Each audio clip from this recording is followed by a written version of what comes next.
Hey, Fuzz, can you hear me? Sound check, sound check, sound check. Awesome, thank you.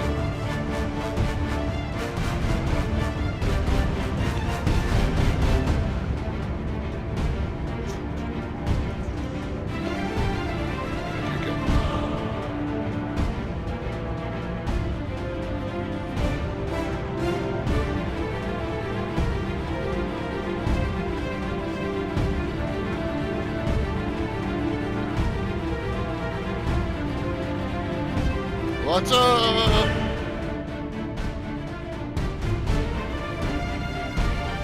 18 months of turtle. Awesome, dude. Thanks. Year and a half. You crossed the gold swords.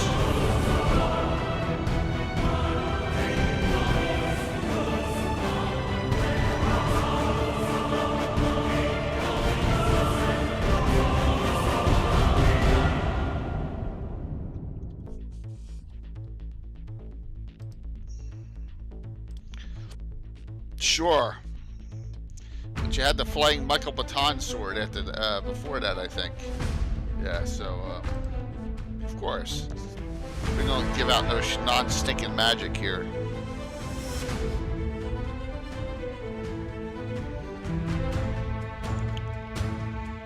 Whew.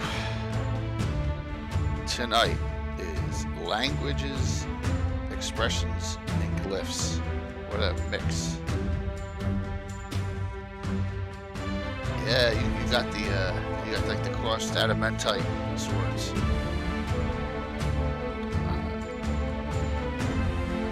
Then it goes to a shield and sword, shield and weapon, and then it goes to full suits of armor, which no one has yet. I think that's 5.5 years. They start popping up. You take a look at the top one, you see mine, 61 month subscriber. I got a gold shield with a gold sword. That's 5 years to 5 months or whatever, I think, or something like that. Hey, Jeff. So I don't forget, I'm supposed to have three people on with me tonight. None of them are on yet.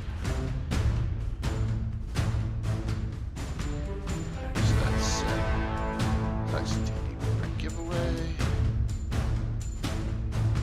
Always get that set.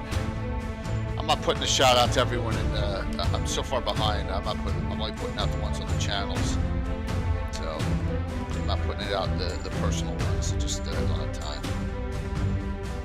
It'll be a test too to see responses. Awesome. Jeff, did you get a gold badge? Carry on.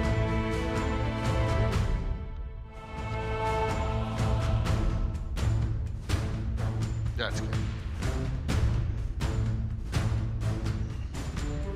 Yeah, it makes all the difference in the world. Between gold and silver. And not just for the rooms, but for getting into the games you want.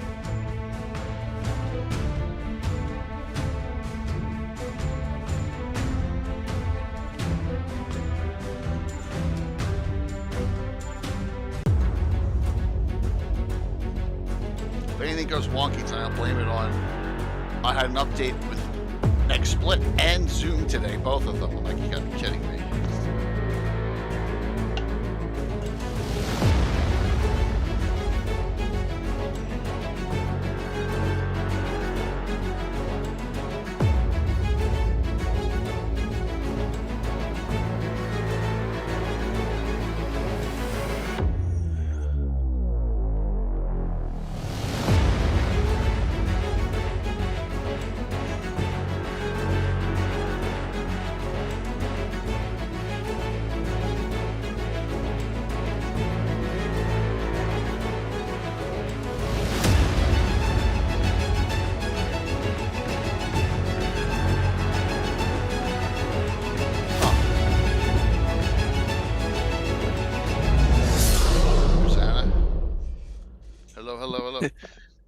Hello.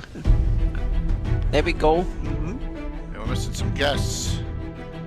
Yeah. I guess Alan's coming on, or did he just supply stuff for us to use? I don't know. I don't know. We have to. None of us know. We wing it if not.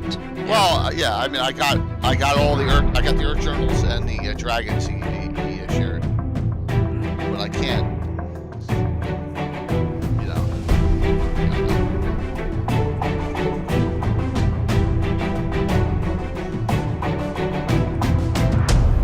Well, sweets are awesome, man. I got a sweet, Jeff. So yeah, nah, I'll do that.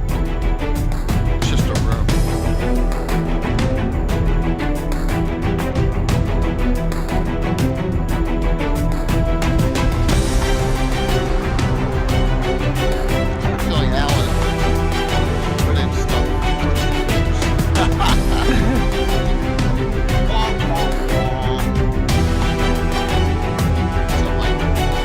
Hello. Mike stepped up tonight.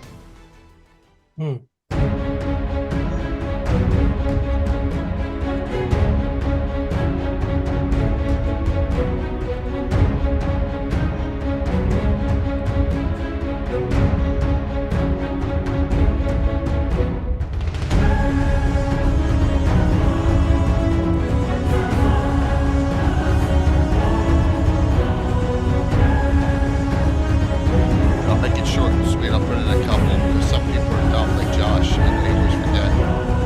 I didn't say that, Josh, if you're on. Hey, Ben, good to see you. Good morning. Morning. That's scary.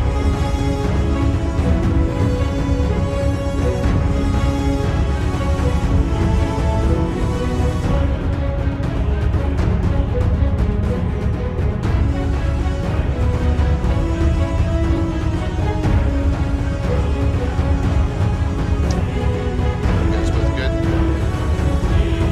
Yeah, it's busy times here. I have to work extra to cover the losses this month since it's one of the most expensive months with electric bills and stuff. Oh my God! And I lost him. Is it over Oh 500?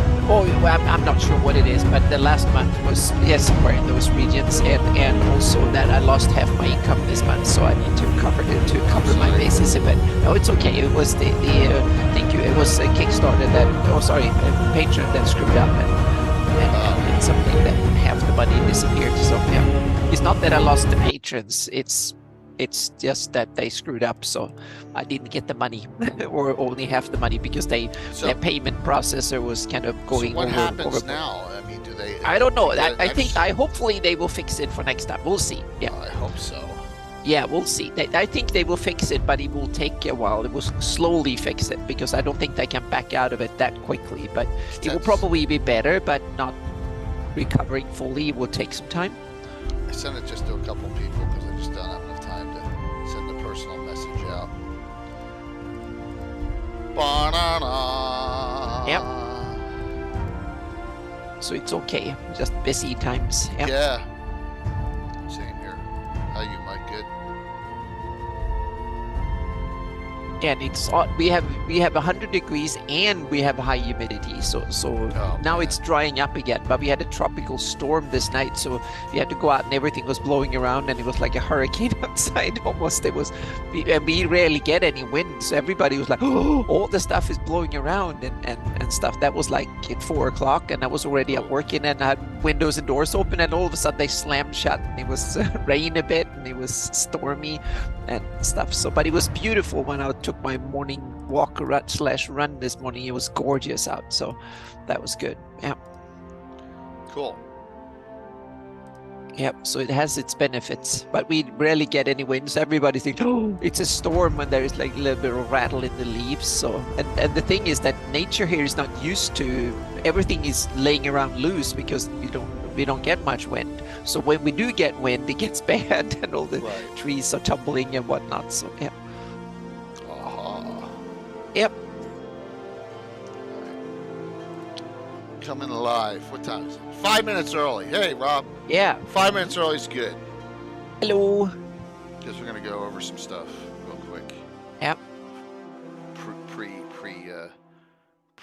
What do you call it? Being on official time. How's that sound? Yeah. Good evening, everyone. Another 4-stream week coming up. Yep. Mm-hmm. Wednesday, Thursday, Saturday morning, Sunday night. So I'm Jay Killer Gazumba, and I got Greyhawk Mike Bridges and Anna Meyer with me. We don't know if Alan Growy is coming on or not, but he gave us reference material. Mm-hmm. Right? It was Yep. nebulous. He dug into the dragon pile here. Yes. Yep. So we do have some stuff for reference, at least, on this topic tonight. Languages, expressions, and glyphs of Greyhawk. Should be pretty interesting. This could be the least I ever participate in a discussion. I think when I did the diplomacy, that was the most esoteric. This is better, I think. So yeah, but this is a great one. I got some languages that go back to the beginning. I mean, they're very, very. Yeah. You know what, I should bring that up. You always participate, whatever the topic is. Yeah. Where is it? World of Greyhawk Folio. Let me just throw that up. Well, of course, I went to the wrong thing. I got to bring this. Got to move this down here. I got to move this down here. I got to move this up here. There, now it's queued. Okay, yeah, we'll take a look at that because there are some really neat things in this about this discussion that it makes it really cool. But so before that, I know it's not even 8 yet, and we haven't had Blue Box raid in. Hey, Lord, we're doing a D&D. Oh, here he comes. Here he comes. I guess. Awesome. I guess. That answers the question. There's Alan. What's going on? Hey, Alan. Greetings. Good to see you. We were worried that you gave us so we were worried you gave us so many cool materials and reading lists. We thought that he will not come. He just send us that information and let us fend for ourselves here. That is awesome. Good to see you, Alan. So everyone who rated in tonight, we're doing some classic D&D reprints. I got some really great stuff here. I still have a B1 through 9. I got a Fiend Folio. I have this little tidbit here. Thanks, Bill. This Trouble at Durbanford and Bill Mastercraft, who just restubbed, will tell you this was a great adventure. This was great. I bet you Dale would say that too. So we got some really neat stuff to choose from tonight because Patrick is insane and keeps on sending me piles and piles of things. But thank you, Blue Box, for rating in. I hope you had a really great discussion. I caught some of it. Real quick, let's go over something very important for all of us. We are getting there. We're getting close. All right. Sign-ups are a week from, thanks, Josh, a week from Saturday. Week from Saturday are sign-ups for the events for Virtual Greyhawk Con 4. So that means red pen writing it down. Yes. That means that I have to have my event up by Friday. So yeah. Mm-hmm. No, I said a week from Saturday, but you do. I really want. I should definitely this weekend. I need to set down the details for Shieldlands. And Josh too, and John Blue Box owes me one of his 2. So, and if Alan's 1 or 2, that's like 4 or 5 events that aren't in yet that I can tell you are not available yet. But let's take a look at this. So we come here. We're getting there on events. I mean, we got some great stuff. Great events and a lot of Greyhawk Reborn, Troller game stuff, some run by Steven, run by Chuck, a couple seminars. I haven't put Mike Disney's event in either, too, his painting. I got to do that, too. 3 events by Garner, Catacomb Gaming, and a lot of legendary stuff. Les Reno is in, and Mon Moku, William Henry Dvorak. There's a ton of great DMs. We have less games in the last year, but we had a lot of games canceled last year. The quality of the games this year is really high, and I'm excited about it. So I haven't put my games in there, so I will lower the quality a bit. Yet either, Anna. No, I would even out the quality. So previous years. There's the sign in and the login for it. It's a $5 nominal fee plus like a buck or $2 for the service charge or TTE. And you have to use a credit card, unfortunately. That's the one thing that sucks. But if you can't get on, you don't have a credit card, just reach out to me and I'll figure. I got ways around it. So that's what's going on. Haven't checked yet, but are they available for viewing? You mean the streams? Yeah, and here I'm going to show this at the end, Jeff. I'll show it at the end. All right, they're not all of them. They're streaming events. Yeah. 3 days worth. Some of them are streamed and some of them are not. Yeah. Yep. Yeah. All the slots are taken, Rob. All time slots are taken for except Except like, and you're playing Sunday, except after John, Saturday night to Sunday morning, like 2 a.m. to 6, and you're already running at 7 a.m. on you don't want a doubleheader of that, I don't think. But yeah, so we got all the slots are all cranked up, and thank you so very much. So we'll get to that though. We'll get to that at the end. All right. Oh, Rob, you don't have to do that. We'll talk. Let's talk afterwards. Let's talk afterwards or over the weekend. Okay. So, Alan, thanks for coming on. You're like an expert in this, but is it language and glyphs mostly, or is it magical, or like you've done a lot of research on this? Are you use it a lot in your games? Let's hear. Yeah. I love to take Greyhawk's languages and make them, kind of come alive at the table. So Yep. all those little fiddly languages like feral and Nyrondese and alignment languages and things like that are, all fair game. Alignment languages I'm going to talk about tonight. That's a good one. Yeah, absolutely. Go ahead. Alan was waiting in the weeds for this topic to come up after all this time. And languages. Yeah. Yeah, but this is so good. I want to dip into it. I'm not a linguist by trade by any means, a stretch of the imagination, but I really, just like Ellen, I really want it. And now there's so many cool tools, and we need to talk about them later, where you can actually do cool stuff like this for your campaign. Conlanging is becoming a thing, and it's amazing. Yep, that's what it's called. Constructed languages. Conlanging is a thing, and there are some awesome tools for do stuff. And this is also something I think we should crowdsource within the Greyhawk community, and which would be cool. And I want to spill some of the inspiration or get the ball rolling later on in this discussion for that. Yeah. So we have it. I have it linked right now. Dragon 52 is linked for it. Thank you. Yes, Alan, I got all of the ones Alan recommended in Discord. I got them all up here. All dragons. I got 50, 52, 62, original 12, 69. I got them all. So with the languages, we probably go over a bunch of them. So where do we start in this discussion? How do we start? Let's start. I guess we start right at the beginning in the glossography, right? Because there were extra languages, right, in the original glossography. Yep. In the guide, yeah. Yeah, there were. Anyone were they in the back? I always forget. They're not in the folio. They're not in. They're in the box set. They're in the box set. Okay. Well, the folio is only half done, so to speak. All right, let me get that up here. Where the Greyhawk? Yeah. So Len's article in Dragon 52 added the languages. Let's go there. To the folio before the box set had come out. Like the God articles. Yeah, and then they put that in the box set. Yep. Well, that's awesome to know. But they didn't put all of it in the box set, which was an interesting piece. Yeah. So Len's article verbatim goes in, but it's cut. I didn't know that. Right. Yeah. So the info about the languages themselves, I think, is all the same. I did a quick run through the article just to look and see, and I think it's like identical or pretty close to identical to what's in the guide. But the neat thing is that in that article, that's the first time, in addition to the languages coming out, Leonard detailed the birth tables for where you could originate from. And, then you had a little bit of info about, what alignments are common in each country, which is in the folio, is in one of those table forms.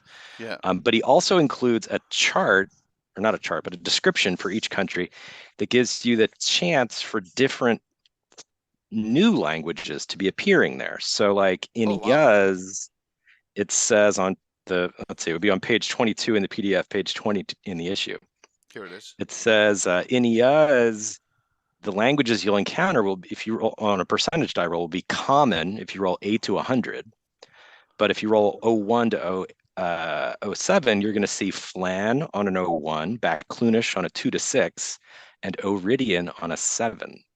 Common 0. So it gives you a little bit more of a distribution of the unique Greyhawk languages across the lands of the Flaness, which is pretty cool. Common Yeah, is common there, Jeff. It's 08 Yeah. to 100. Yeah. It's I want to take all these numbers and make a spread map or heat map of it, and because that's where I think the format it should have. Because I get Have a like so language map. bewildered. Yeah, because Yeah. I get so bewildered when I see this, and this is one of the coolest and most typical Len articles I've ever seen. It's like 6 spreadsheets all in written form on a page, and there's so many little numbers everywhere that I get like completely. I'm not sure I've ever seen bewildered. this article before.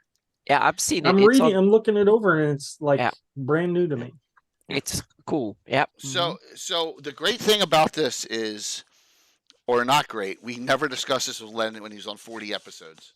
Huh. I don't ever remember talking to him about this.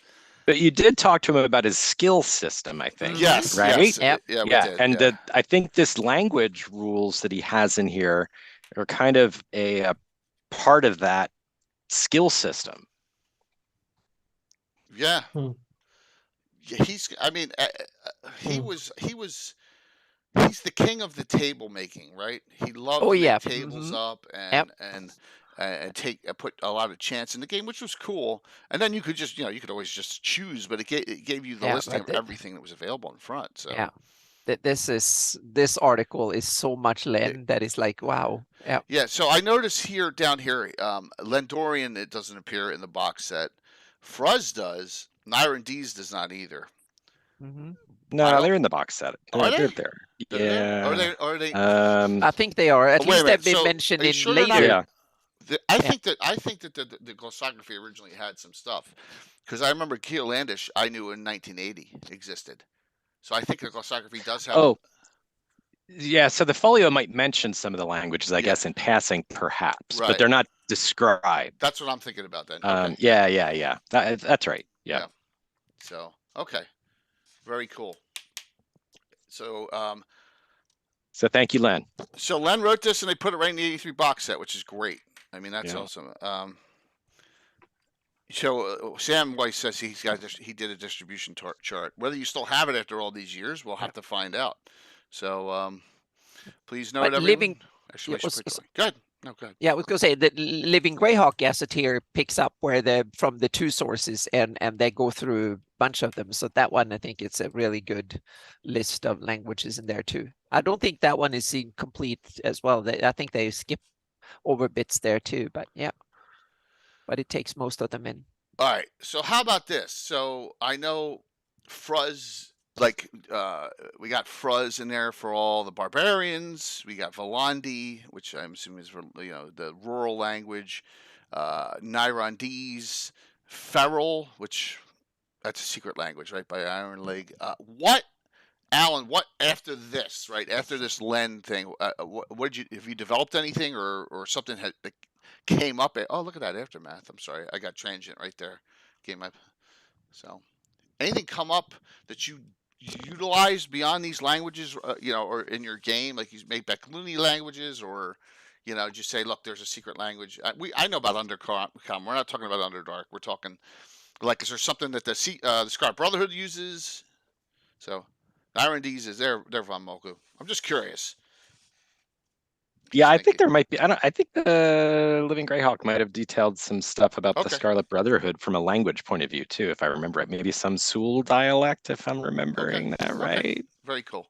I was just curious if but it evolved beyond this, which is this is pre-1983, right? So this is really early. That's neat. So yeah, Dragon 52 is August 81, so it's what, 32 years ago now or something? It's right. It's a year after the glossography comes out, 2 years before after the box folio, set. Yeah, which is awesome. We would like to see a language on how developed from the ancient forms into the more current. Wow, yeah, that's something.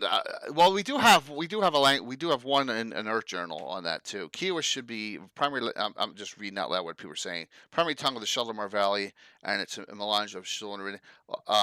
The common tongue is primary. See, I use Keolandish is in my game. The Keolandish tongue. I know it sounds stupid saying Keolandish, but that's what it was written up as. So, yep. Let's see. in the article, I think, Language is I'm looking- primary because or of course it's secondary. not actually alphabetized by country, which would have been really helpful. Yes, it would. Maybe it's wouldn't it? maybe it's by country number on the original map or something. But Yeah. where is Keoland? Oh, there we go. Okay, so Keoland on the page split, of course, is spoken 20% of the time in Keoland, There you with common being, what's that, 65, and then Suloy's 1%, Iridian like 9%, and Flan 2%. go. Oh, So- it is split, isn't it? Yeah. And then he has a special. There you go, 8100. All right, cool. So he put alignment languages in, didn't put percentiles down. He just put the rough alignments for, which is okay. Right. So thoughts on starting off here with these great dialects, and you got all your main ones here. You got all your Flan, Backloonish, Iridian, and Sword, and Common. I guess there are 5 basics, and you got all the offshoots off there. And this is a great chart. So I didn't read this in Len's article when it was first published. I didn't see that article for years later. But when in the Dungeon Master's Guide, when you have the NPC language chart, it gives 86 to 100 on the die rolls. And that's that's the chart where you could learn any of the dragon languages. You could learn Brownie. You could learn giant languages. You could learn Leprechaun. I think Umber Hulk might be on the chart if I remember right. But like on 86 to 100, it's a human tongue or some other tongue. So that's where I would always have, sort of by default, given characters one of the native Greyhawk languages when they would be doing character generation and making up new characters, and see what all those extra interesting languages are that Cool. So it depends on my character development in my game. Like the noble people from Keoland all have Keolandish as a language, because they're just snobs in my game. So then just depending on background. We have someone from the Immediate, so they have Sulwys, stuff like that. Isn't Sulwy, what dialect is used in the Greyhawk courts? Isn't it Sulwys? No, I can't believe that. In the Great Kingdom court. Greyhawk City, they use. I think they. Also in Greyhawk City. Well, that's another thing. Yeah.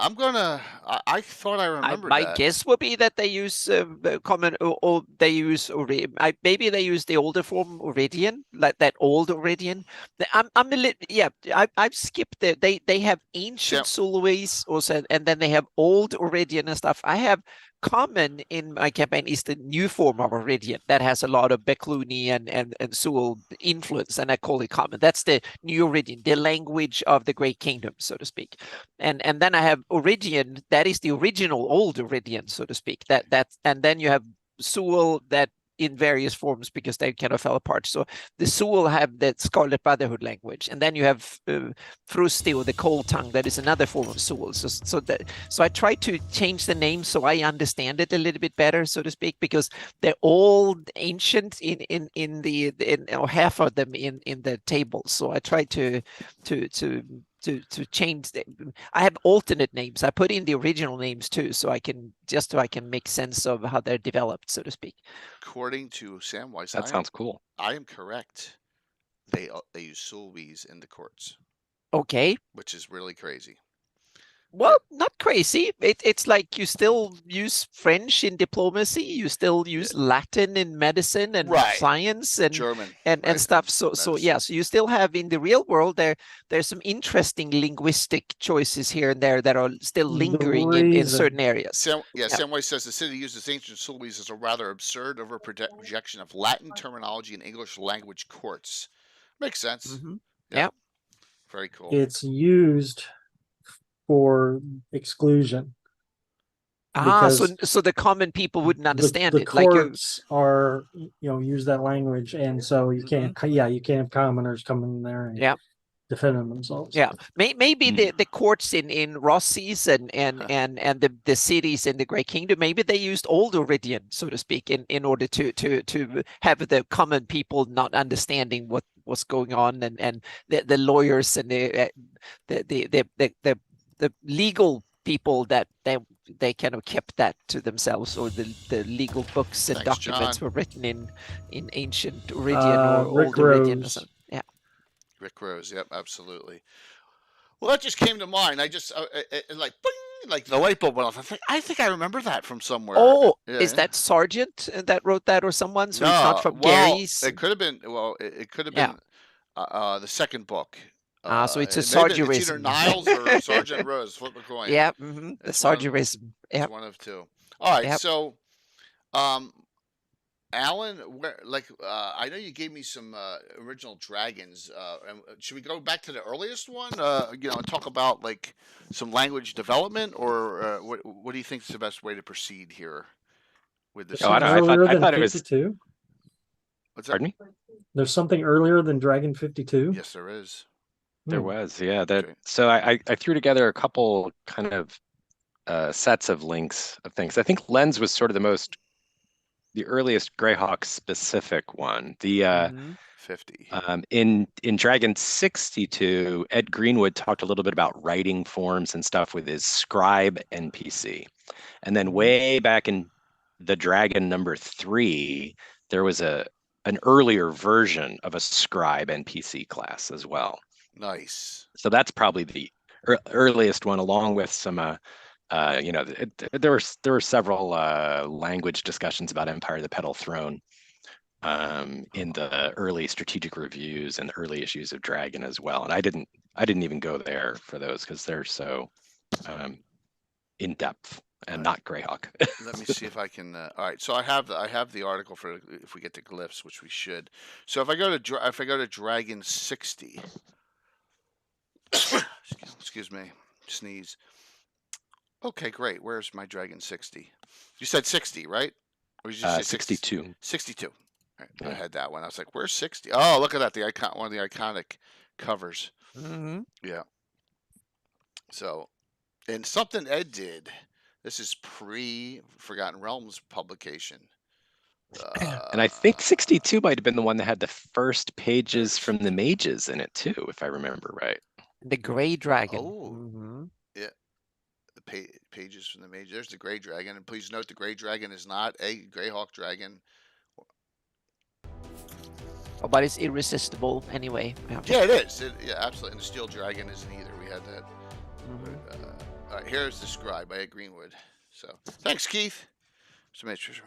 All right, so the Scribe by Ed Greenwood. Nice. We'll have to talk to him next time he's on. So, to become a so scribes may be human or demi-human. So they are just the individuals that do the appears writing books with some limited ability if they want to go adventuring for some reason. Yeah, they can copy spells and transcribe things and decipher scripts and all sorts of interesting little supplementary things to your adventuring party. Yeah. One of the things I loved with first edition more than everything was the level titles. And here you have Clerk, Amanuensis, Chirographer, Illuminator, and those titles are fantastic. I think they were a great addition to the game that is rarely used, but I think they're fantastic. We know. And it saved a lot of space. Like if you had to write, it's a third level thief. You don't have to write all that out. You could just write it's a magsman or whatever. Exactly. That's the for NPCs and stuff. So yeah. That's a great one. Yeah. I'm just putting it. We all know someone with the last name Scrivener, don't we? Now we know where it comes from. Bartleby the Scrivener. Someone else. Famous story by Melville. Oh, that's awesome, Rob. Yeah, that is great. I've never used a scribe in any of my games. I've not. Has anyone ever used a scribe? I'm asking this. Not as a play character, no. No. Or as an NPC? Oh yeah. Yeah. I mean this class. I looked at the features, so to speak, and taking inspiration. Yeah. Very cool. Because not even the PCs have classes in my campaign anymore, so the NPCs lost them long ago, so to speak. Yeah. Are there any dead languages? Yes, there are several dead language in a way that are. Good question. Yeah, kind of. That's neat.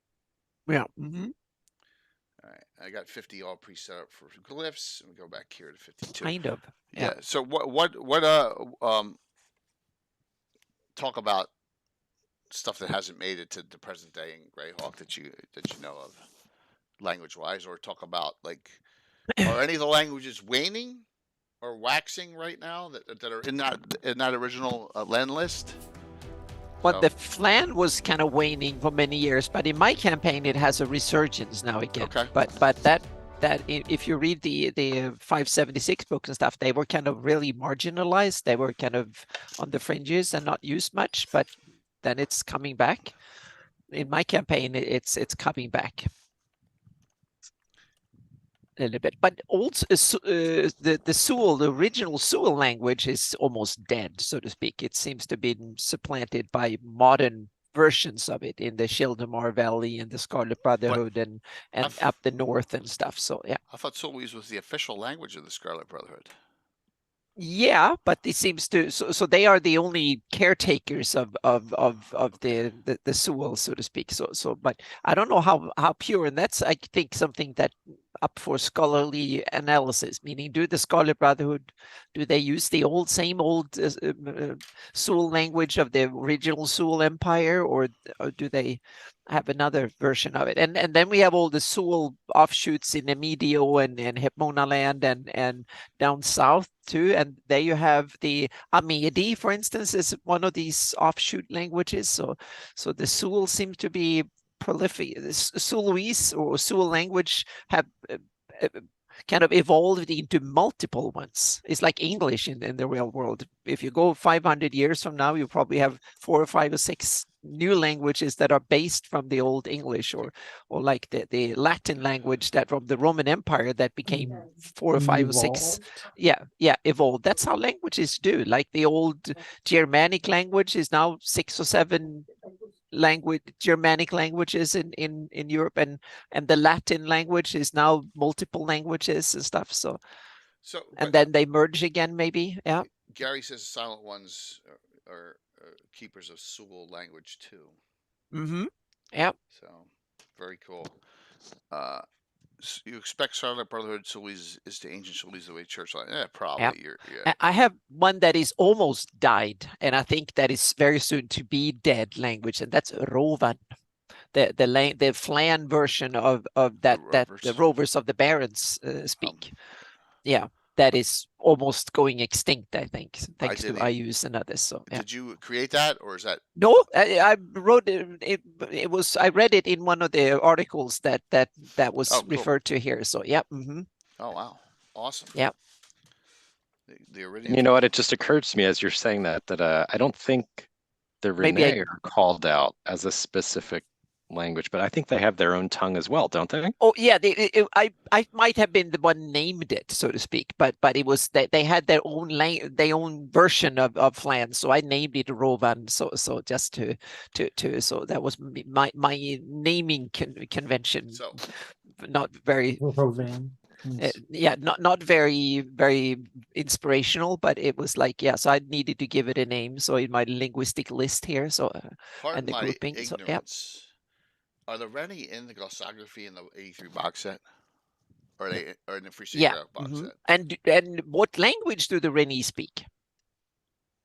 Yeah, they're in the encounter tables in the They have a language, and that language has a name. 83, right? Okay. This is a trivia test. What languages do they speak? Yeah, what are the Rennie language called? It has a name. A lot of people. Oh gosh, some people are saying Rennie can't, but I don't think that's correct. Nope, it's not. Nope. Can't. It's called Ropan. Oh, that's right. R-H-O-P-S. Yeah, should know that. That's right. Yep. Correct. Ropan. Good one. The language of the Rennie. Yep. Gosh, Jeff, I think it's universal for game purposes. You don't want to get into semantics on Thank you, Rob. thieves' cants. I wouldn't. I wouldn't dig down in the weeds that much, but you may want to, because remember, there's in Greyhawk, there's beggars can't too. Yeah. You know, just Druidic is another. Druids have their own language too, according to. Yeah. And illusionists have their own special script in 1E. Yeah. Yeah. Ropan. It did not. I forgot. And that's cool. You can, in that way, you can introduce like different way of writing spells from different wizard schools or wizard guilds or something like that. So you can simply, a wizard who see the scroll can say, oh, that wizard got its taught in Reldevon or Rossi's or Greyhawk or something, where they have wizardry schools. That is kind of a cool little flavor you can put in, or flair you can put into your stuff, so to speak. That doesn't change much, but you can still see where they learn their trade, so to speak, or something. So thanks to Norker, we found the Sully's reference on page 34 under the guilds of lawyers and scribes. It says here, further maintains its monopoly position through the exclusive use of otherwise almost extinct Sully's language in all the proceedings. Unless the defendant speaks and understands Sully's, it would be impossible for him to defend himself within a court of law, and city records are similarly incomprehensible. Thank you. Yep. That's awesome. Except for everybody poor people who lives in Greyhawk. Well, yeah, I know. That's why it's even more awesome. So. But it's good adventuring stuff. Yep. Mike, you got any little tidbits on language here in this first part? Or are we all glyphs? We are. No. We have so much that I don't even know what we've covered. So yes, far. exactly. Yeah. But we have some. There are some neat languages we need to mention that I think are awesome. Yeah, We have Silberi or Silbury or however you pronounce it, is one of these languages that are a Flanny's gem, I think, when it comes to linguistic stuff. It's the whistle language of the Flan Rangers of Almor, or I prefer to call it Western Adri, and that is that awesome. Living Greyhawk? I think it's Living Greyhawk. It feels like no, I Greyhawk. think it's a Living Grey Gazetteer. So it's not. Oh, wow. Not one. Oh, yeah. Yeah, I think it's a Living Greyhawk Gazetteer. I think so. Yeah, hang on a second. I have it here. Yeah, I have 66 up here. It's in somewhere. I just written down all the languages I've come across in all the Greyhawk research. I just add them to my database here of stuff. So and I thought that was kind of cool to have a so elaborate a little more on that. So this is what we're going to do. We'll round table a language or a discussion around a language we all want to talk about, and we'll do that. We'll highlight it. So all right. So Anna, and you still got Ropan. So if you want to tell us a little bit about that too. Because I don't know. Yeah, it's a language that is not related to any other languages. That's probably one of the reasons they say that the Reni doesn't come from the Flannies. It's not rooted in Flan or Sul or Iridian or any of the other known languages. So they must come from somewhere else, and that's probably why we got the idea that they come from another dimension or plane or another prime or something. So, I hate that idea. Yeah, I hate that too. So I'm going to do something with it. I haven't decided what yet, but I'm going to do something. Yeah, because I don't want them to be spacefarers coming from somewhere or something. So we'll see.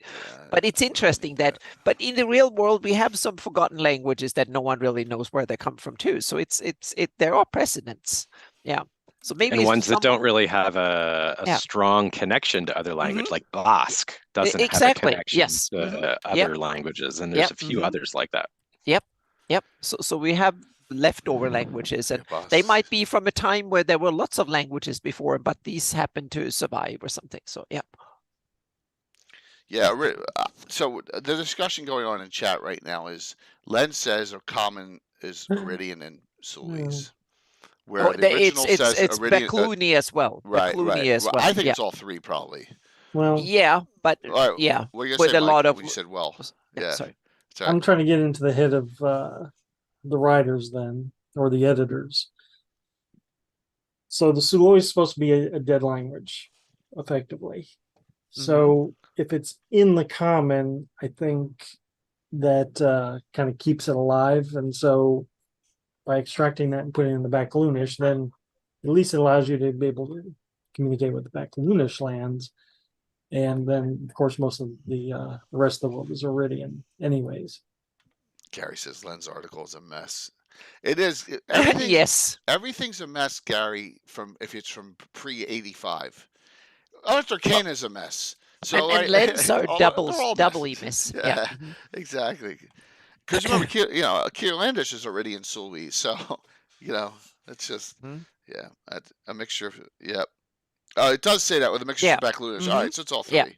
Yep. Yeah. And that makes sense from the migrations too, because there were probably a lot of mix-ups back in those days when the roots of common were done, so to speak.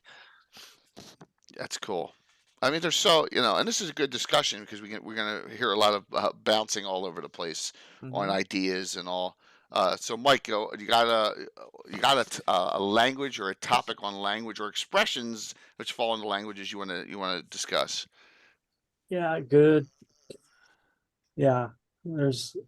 I've just been trying to read the chat. Can barely I keep know up with chat's. I chat. know. Chat's going Uh, wild on this one. let's see. Someone asked about dead languages. I think something I saw was that Urflan would be considered a dead language if you consider that a Mhm. language. Yeah.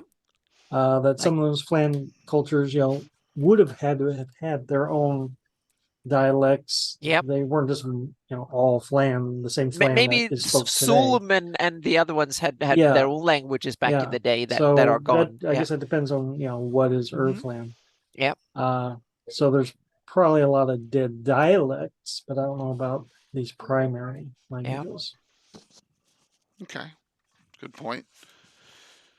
I Al, have it that go Druidic uses a lot of the terms from old dead versions of Flandom, so to speak, are used in Druidic because it's more like a religious. It's not something you speak; it's more something you write, and you use it for signage and stuff like that. So it's more like it's full of symbols, and you can do a little bit of stiff poetry or something like that. It's like Latin in the real world in my campaign, and so Druidic is like it's like a special archived version of ancient Flan and so on. And then you can have old Sulm and stuff like I haven't been diving that deep yet. So it's on my to-do list. So yeah. I'm kind of upset that we Uh-huh. never discussed this with Len. Yeah, me too. But Yeah. he wrote so much that it was Plus, he would have gotten angry if we discussed because Well, it we would have been would like got we a were questioning spreadsheet. him. Yeah, Right? exactly. Yeah. We would have gotten a spreadsheet and roll up your own version or something. Of it. Yeah. Mhm. Yeah. Oh my gosh. So Alan, some highlights, language-wise, or some really cool expressions. Hit us with something. I don't really have anything on the expressions. I mean, somebody was asking about the dead languages earlier too. So I like feral from that point of view. It's kind of called out as a mostly dead language now, and it's used as sort of code and countersigns for Iron League espionage, which is fun, I think, and I think Yeah. it kind of plays in with the idea of the magical glyphs, where you could kind of have them as like dead drops or clues like Gandalf leaving his rune at Weathertop, those kinds of I things. like that. Yeah, and he also fits in thematically with the story of the setting, because I can understand why they really wanted to do it when they were kind of part of the Great Kingdom. That was part of the original rebellion against the Great Kingdom. So it was a way of probably start communicating. So officials in Rossi's and others wouldn't understand what they were talking about when they were scheming. So I think it has good thematic roots as well. Yeah, agreed. And I think the idea of if feral was sort of resuscitated to be this language of rebellion, then it would have presumably been used by people who were familiar with it. So who were the feral speakers? Exactly. What tribes or counties or where was that in the Great Kingdom? I think Len's percentage charts do kind of talk a little bit to where he thought feral would be. But, Could feral have a sort of, meaning when the Origians came and settled, these lands were settled by a lot of Flan, meaning we have ancient kingdom of Elissa and stuff that are pre-Erdi or pre-Great Kingdom. Could that be some sort of Origian Flan conglomeration originally, or something like that from or something from the first states that were formed before the big empire came, so to speak, the Great Kingdom days or something? That's a great idea. See, look, I think Len was dead on here. Tri-States of Mhm. Ulick, Keelandish, 10%. I mean, my gosh, Yeah. it fits right Yeah. into my game. So perfect there. Yeah, now Yay, you need Len. to get it in there. So yeah. Yeah, well, we've always had There's- Keelandish in my game. That's Yeah. the one, And I have neat. one language that I think Mike needs to look into, because I would love to have some Ooh. phrases and stuff from that, and that's Ulaga, the version of Baklunish spoken in an You owl. want some expressions, you say? Yes, yeah, we want to you should we want Okay. to you should conlang some Ulaga for owl. That will be Oh, you want it fantastic. in the actual tongue. Oh yes, that too, Yeah. and translate it. That would be awesome. First kind of what they say, and then both in Okay. original and stuff. That would be So kind I of do awesome. have my own naming convention Mhm. for all articles. I Yeah. keep my own little private glossary. Ooh, so cool. Then we can make it into Klingon for all. Ulaga. That's fine. Yeah. But I've not published that because it's like, private No, but that ooh, source okay. code. Now, as for expressions, yeah, I'm working on that, Oh, that is but awesome. nothing ready I for knew you had consumption. some cool stuff cooking there. So yeah. Mhm. No pressure. All right. I'm going to give my 2 cents to the entire discussion here. Are you ready? I got too much open. I'm going to crash this. There's no doubt about it. Mhm. Don't do that. Yes. Close them as you go. Yeah. My favorite, the theocracy of the pale expression. Cold weather is Foltus's way of telling you to throw another heretic on the fire. Mm-hmm. Yep. There you go. That's a And good that, one. and Yep. that was a sergeantism when when Foltus went from lawful good to lawful neutral. Yeah, I love yeah. that. That's one of the best things that Carl Sargent did. I love him for that. So, and that's in From the Ashes, page 32-33 for Theocracy of the Pale. Yep. Yeah, and when it changed over, and Yep. but that's okay. So Yep. there you go. I am done for the night. No. Yeah. Gary has a good question that he asked, like, do the Flan have an alphabet or just pictographic language? And I think that's one of the interesting things that I wanted to have Darlene's participation to do fonts and scripts for the various the different languages. We didn't get to it, but that's something that I was thinking. So I'm thinking that more like some sort of runic thing. Well, wait a minute. Or something was Neri was its own the huge kingdom, right? Which one? Was it called Neri twice or whatever? I get all confused. Where the South Provinces, that was a great flying kingdom, wasn't it? Oh yeah, Kingdom of Alyssa. Alyssa, it's got to have a language. It's got to have an alphabet if it's a kingdom. Well, it was a Flan. It doesn't necessarily need to, but it was the mini United States doesn't even have its own language. It has its own version of a language, so to speak. But so in the Greyhawk, we all use Kingdom, Roman alphabet. Exactly. So There is not that many scripts. So if you want to have real world analogies, but I think that it will be kind of fun to have an old Flan alphabet, so to speak, or some version of it, some pictographic runic kind of cool thing that the Flan wrote, so to speak, and an ancient Sul one as well, and a Becluni, of course, and so on. That will be kind of awesome. And then use Latin for common or something to make. Okay. But that's someone I would love if someone deep dived into that. That would be so cool. Yeah. Otherwise, I feel obliged. I need to, because I need it for my games. So eventually, I just feel like I have to. Yeah. That's deep. Well, I think it's neat to have the idea of, there's these other dead languages. Mm-hmm. In addition, there might be dead alphabets. Yeah. Mm-hmm. And then some of these might be so old or unknown that maybe spells like comprehend languages don't work on them. Yeah, you have to have special ones or something. Yeah. Mm-hmm. Yep. And you can also have old magic written in them. That will be that requires a heck of a lot. If you find like on a cave wall that is a spell written in an old language or something inscribed in, and you need to chiseled first in or exactly or and then you need to research the language, and then you need to be able to decipher the spell, and then you can use it or something in order to get in. That instead of a key, you can use it like that.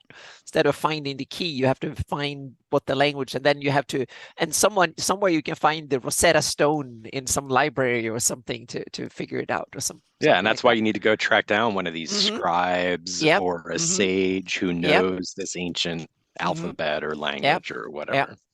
And with today's computer tools, you can kind of take a text, and then if you have a font, you can change it into it, and you can give it as a handout. That's what I want to do. So you have handouts that are written. So this is what it looks like, and you have to kind of. So eventually, you can learn to read it, so to speak. That will be kind of super cool. Ancient Backlunas, cuneiform. Ancient Sulwys characters, pictograms. I don't know. Yeah, you can take some of it. Yeah, so I definitely want to take inspiration from the real world, but I don't want to copy it. Right. I want it to have its own fantasy feel, but definitely something I want to take inspiration from the real world, and mainly what type of material they used to write on it. Meaning cuneiform was because they wrote on clay tablets, and that meant that lettering and stuff was used in order to facilitate writing on clay, and then you have the Nordic runes. They were supposed to be hammered into really hard rock, and that made the runes look a certain way, because they were originally done on wood, and then they done on really hard Nordic granite, so to speak, and that made the alphabet look a certain way. So you can start thinking who wrote this language on what format using what tools, and then you can base the looks from that, so to speak. And then the purpose of it, of course. Was it just for legal or commercial use, or was it for poetry, or was it just to for kingdoms or kings to show off, or something? So yeah. So yeah, Lord Taker says I think of ancient Sulwys as hieroglyphics. Gary equates Arabic lettering. Common Tongue's alphabet uses would be Baglunish, which is possible. Because it's not written down anywhere with specifics. Like no one was a fanboy enough to do Klingani in Greyhawk. Yeah, that's true. Yeah, but we have some of the Scythe shield, and we have some of the Owl shield. And I remember, Mike, you said that it was just bullshit they wrote on the shield, so it was not real. They just did it to confuse or something. But yeah. Someone with a shaky hand. Katana, good to see you, man. But it's still cool that we can take inspiration from it and invent some. Yeah. That's it's out of all the topics that we have, I think this is the one that has the most information, that the least amount of further development's been done. Oh yeah, we don't have enough linguistics skilled or passionate people in the Greyhawk community, because this is sorely needed some TLC to develop more, so to speak. Yeah.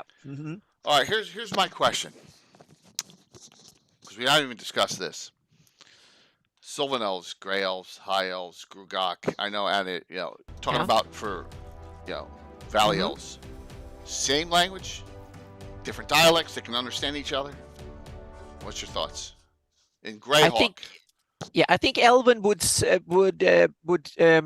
evolve much slower, because language is usually evolved with the generations. So each generation wants to put in their own little tweaks and so on in the language. And if you have a generation that spans 500-600 years rather than 20 or 30 years, that I think Elven is probably a very ancient language comparatively.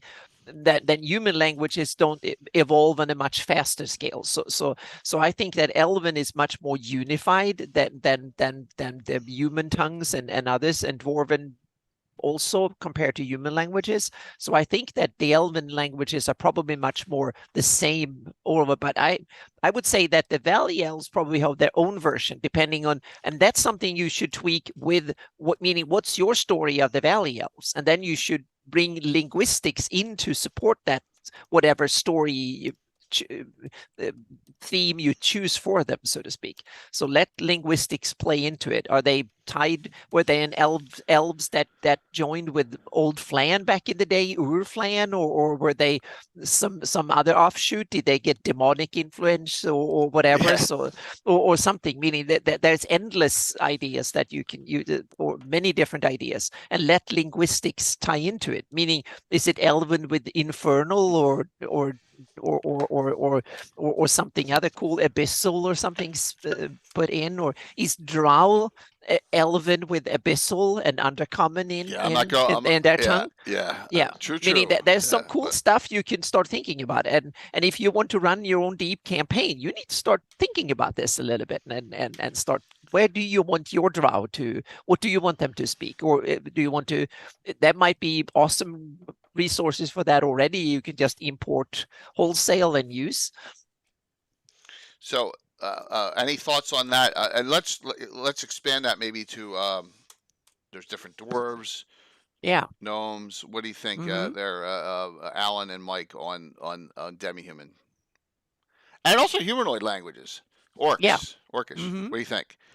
Nah, Keep it the same. No dialect change. Okay.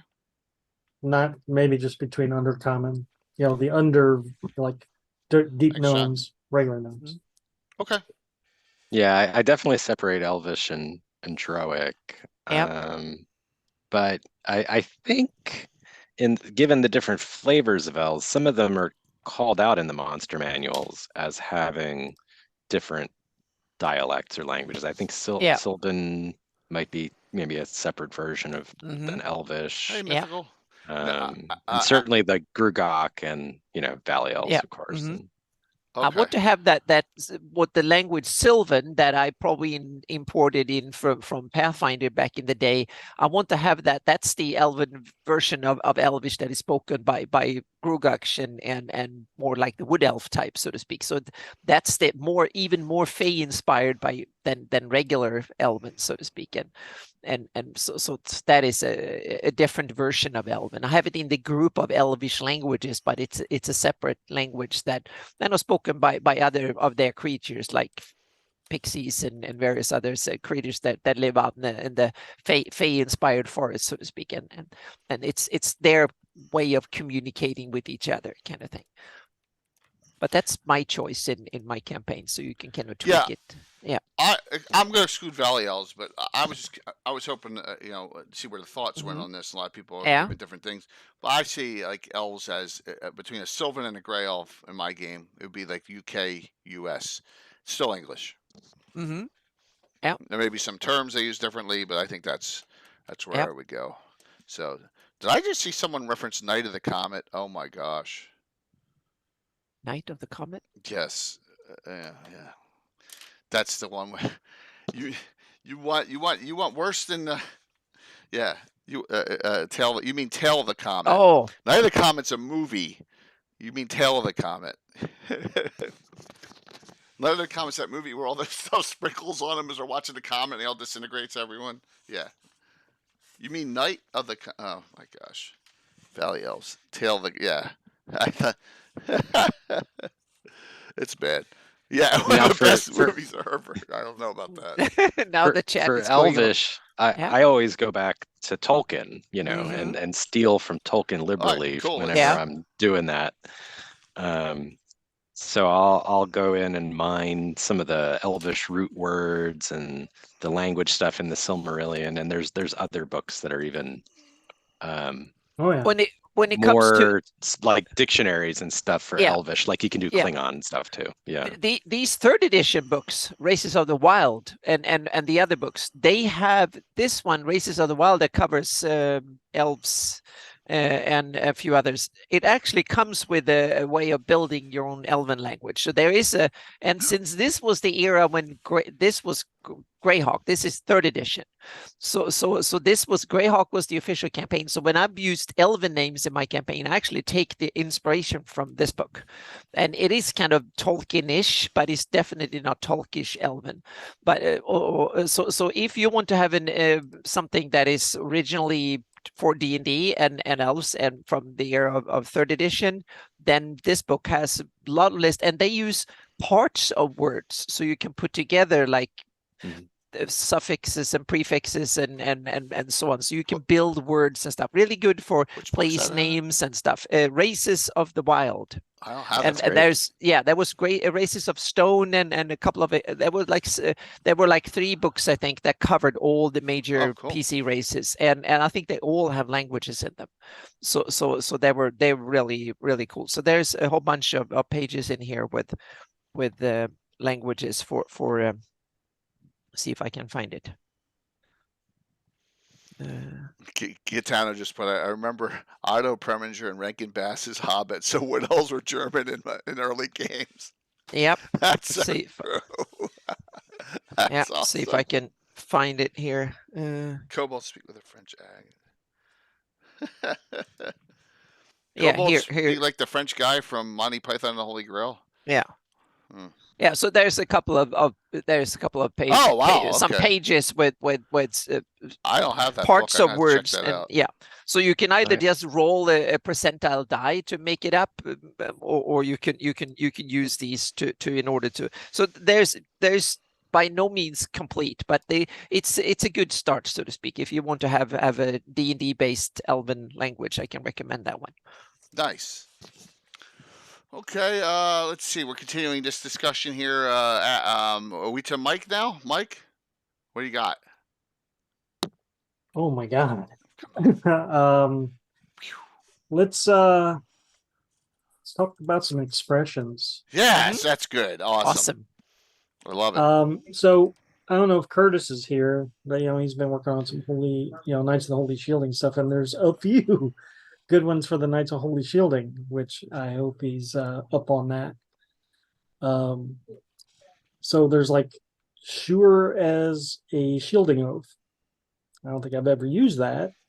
Sure as a shielding what? Oath. Oath. Okay. So I think it's like Curtis is here. No, Curtis is here. Yeah, Curtis is here. Yeah, he's Curtis ain't here. No, he's here. I saw him. He is here. I saw him also. Well, in Discord. whatever.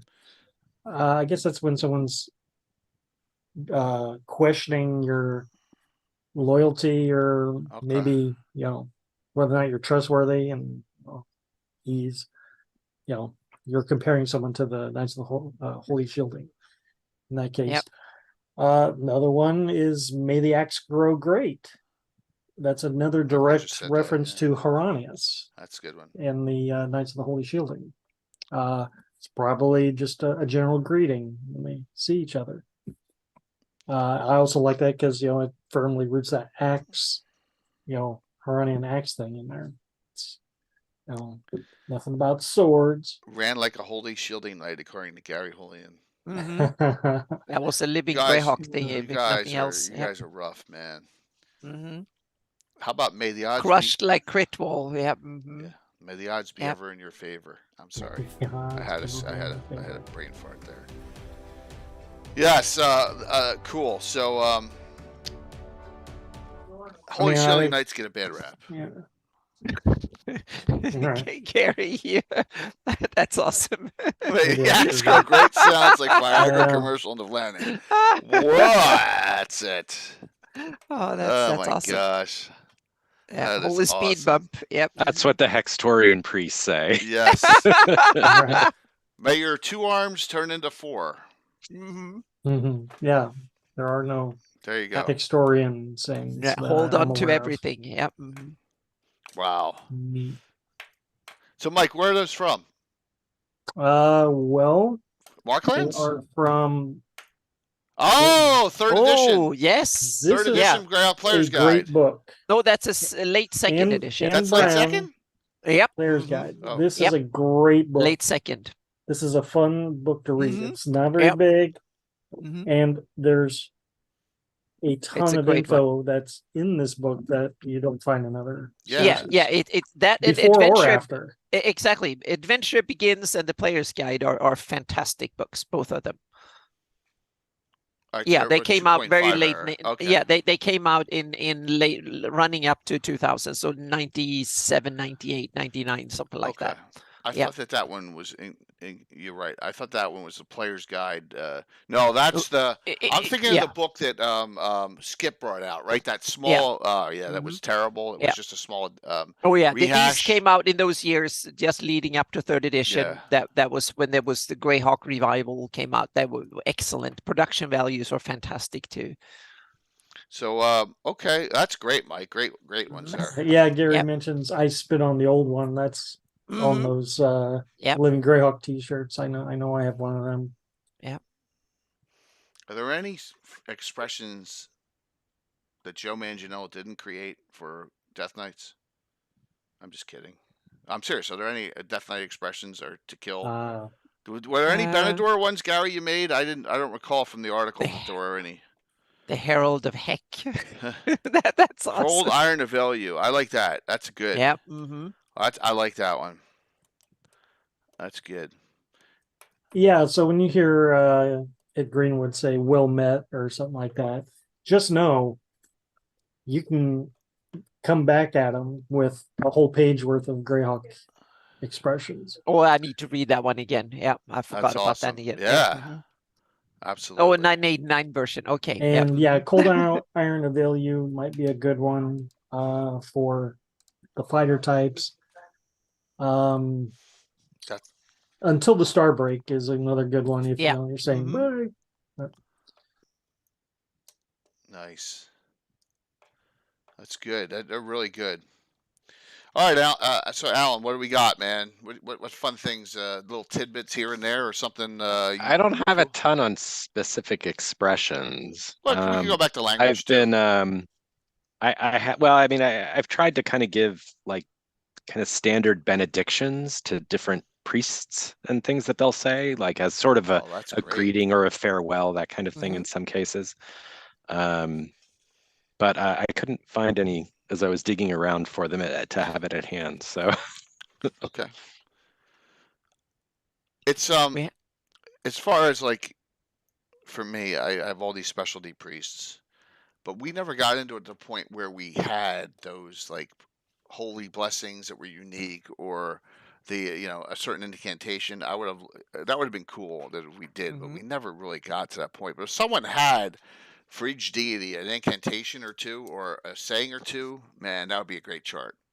That would be awesome to have. Yeah, like for the one I found that I just found on my blog actually was with the priestesses of Ouijas. My characters in our campaign have been dealing with a prophecy, and they were trying to help decrypt it and stuff like that. But the high priestess in Hardby wrote a letter to the characters, and she said, go in the light of the goddess, which is kind of generic as she's closing the letter. But she said, may she guide you in this world and the next with clarity and purpose. Oh, that's awesome. Yeah. Always keep putting those little flavor things on there are neat ways, I think, to help, make the gods come alive and, different ways. In the same way that Mike was talking about with the player's guide. Yeah. Right, before we go to Anna, I'm going to ask this a question.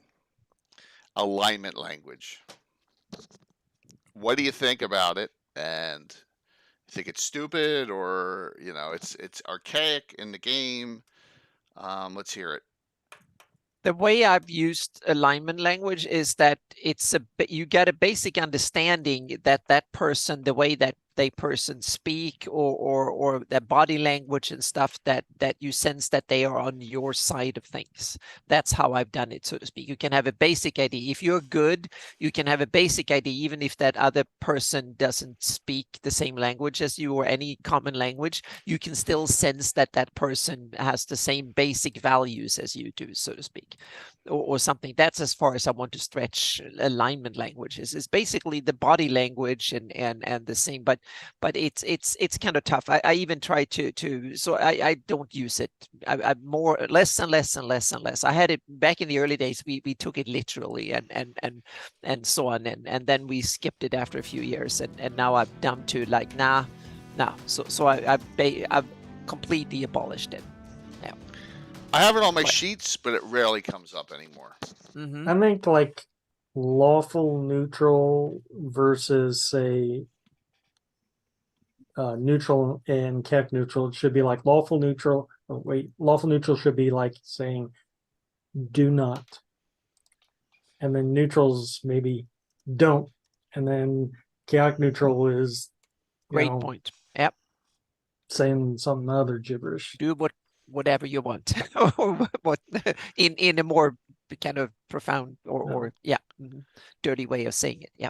Gosh, Jeff brings up a great point, and that is weapons that are alignment based, and if they speak that language, I always say, well, I don't get. They could speak that, but I make sure they speak one other language. And if, but normally I think that's telepathic or empathy based with that alignment. Yeah. So, yeah, that's a great point, Jeff. But yeah, I mean, I like alignment languages, but I do think they're kind of hokey. But some things in the game are hokey sometimes too. But I like to think of them as kind of being related to the planar languages. So, chaotic evil is sort of the mortal equivalent of talking demonic, or lawful evil would be the equivalent of, how humans interact with devils. And it's kind of derived from that. So I like to play the idea up of sort of that cosmic planar struggle or relationship between the languages. So along that line, shouldn't it also be like knowing all the swear words? Yeah. Yep. So Alan, you use that way of handling using alignment language rather than using diabolical or infernal and stuff like that. I use both. Okay. Yeah. And then I think and I like the alignment languages also because I have 2-player character assassins in my campaign, and they'll eventually be able to speak some other player character alignments too. So that helps make that a little bit more useful. In play at the table. I forgot about that part. Yeah. Kind of like the magic swords too, and all that. Yeah, because assassins can learn, thieves can't. They can learn druidical. They can learn alignment languages, in addition to whatever other languages they might learn. Yeah. Yeah. So, Gary, do you have a page on that? Like, there's some great. Gary just brought up a great phrase that's in Temple of Elemental Evil, and it's lawful correction lies in stout billet. Capricious behavior brings knots to the heads of those lacking wisdom. Preach quietly, but have a large cudgel handy. Nice. That's great. Yeah, absolutely. All right. Real quick, what do I do? What do you do with special circumstance things that are languages? Am I the only one who does this? So, in lieu of, how you have, like in old school, you have 18 intelligence and humans can learn 7 languages, right? For example. Special things that are in games have been Dragon magazines. The ability to play chess, I count that as a language. Oh, that's an interesting way. Yeah. Yeah, because a skill, or something like that, and a couple of them go that way. So just note that I see that it's rare, but that's one of the things I use for. It's like 5e has a tool skills that you have a bunch of different tools you can learn, so to speak, and play games as one of the kind of tools you can use, entertainment tools, so to speak. So that's the 5e way of mechanically handle a lot of stuff like that. Yeah, my 15-year-old son Henry is started a 5e game for Ethan and I. So this is the first time I've actually been playing 5e.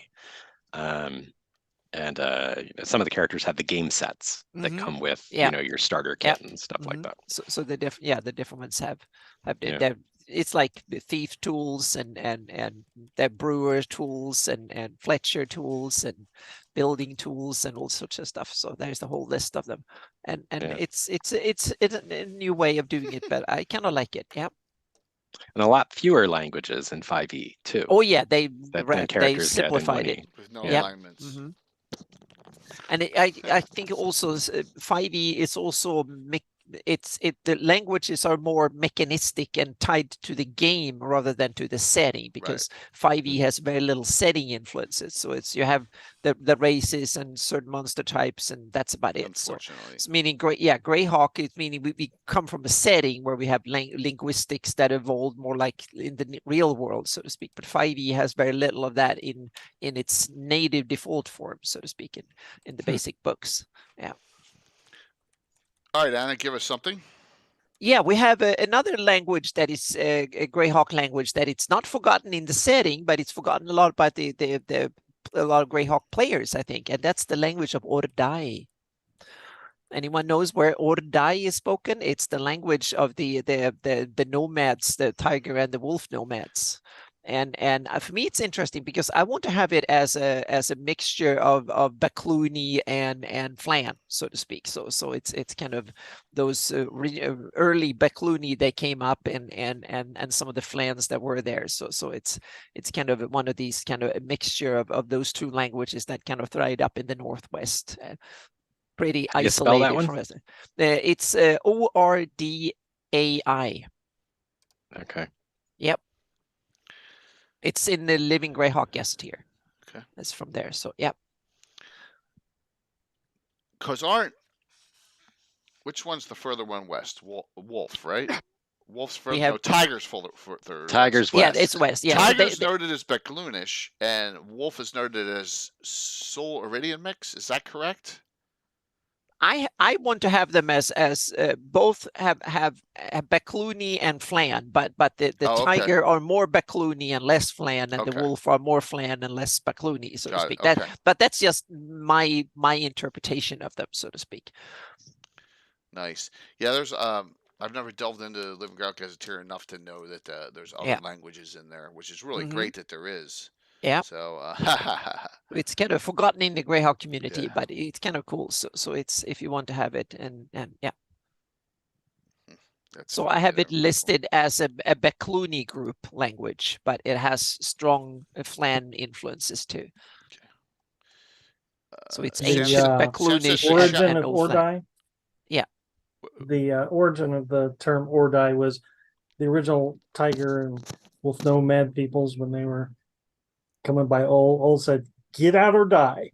Oh, awesome! There we go. Then they swung north. Left. Yep. Yep. Like 2,000 years ago, 1,500 years ago, or something like that. Huh. Yeah. Or die. Awesome. Sam says the Chakik and Wegweir, I probably said them wrong, should be Orid Baklunish.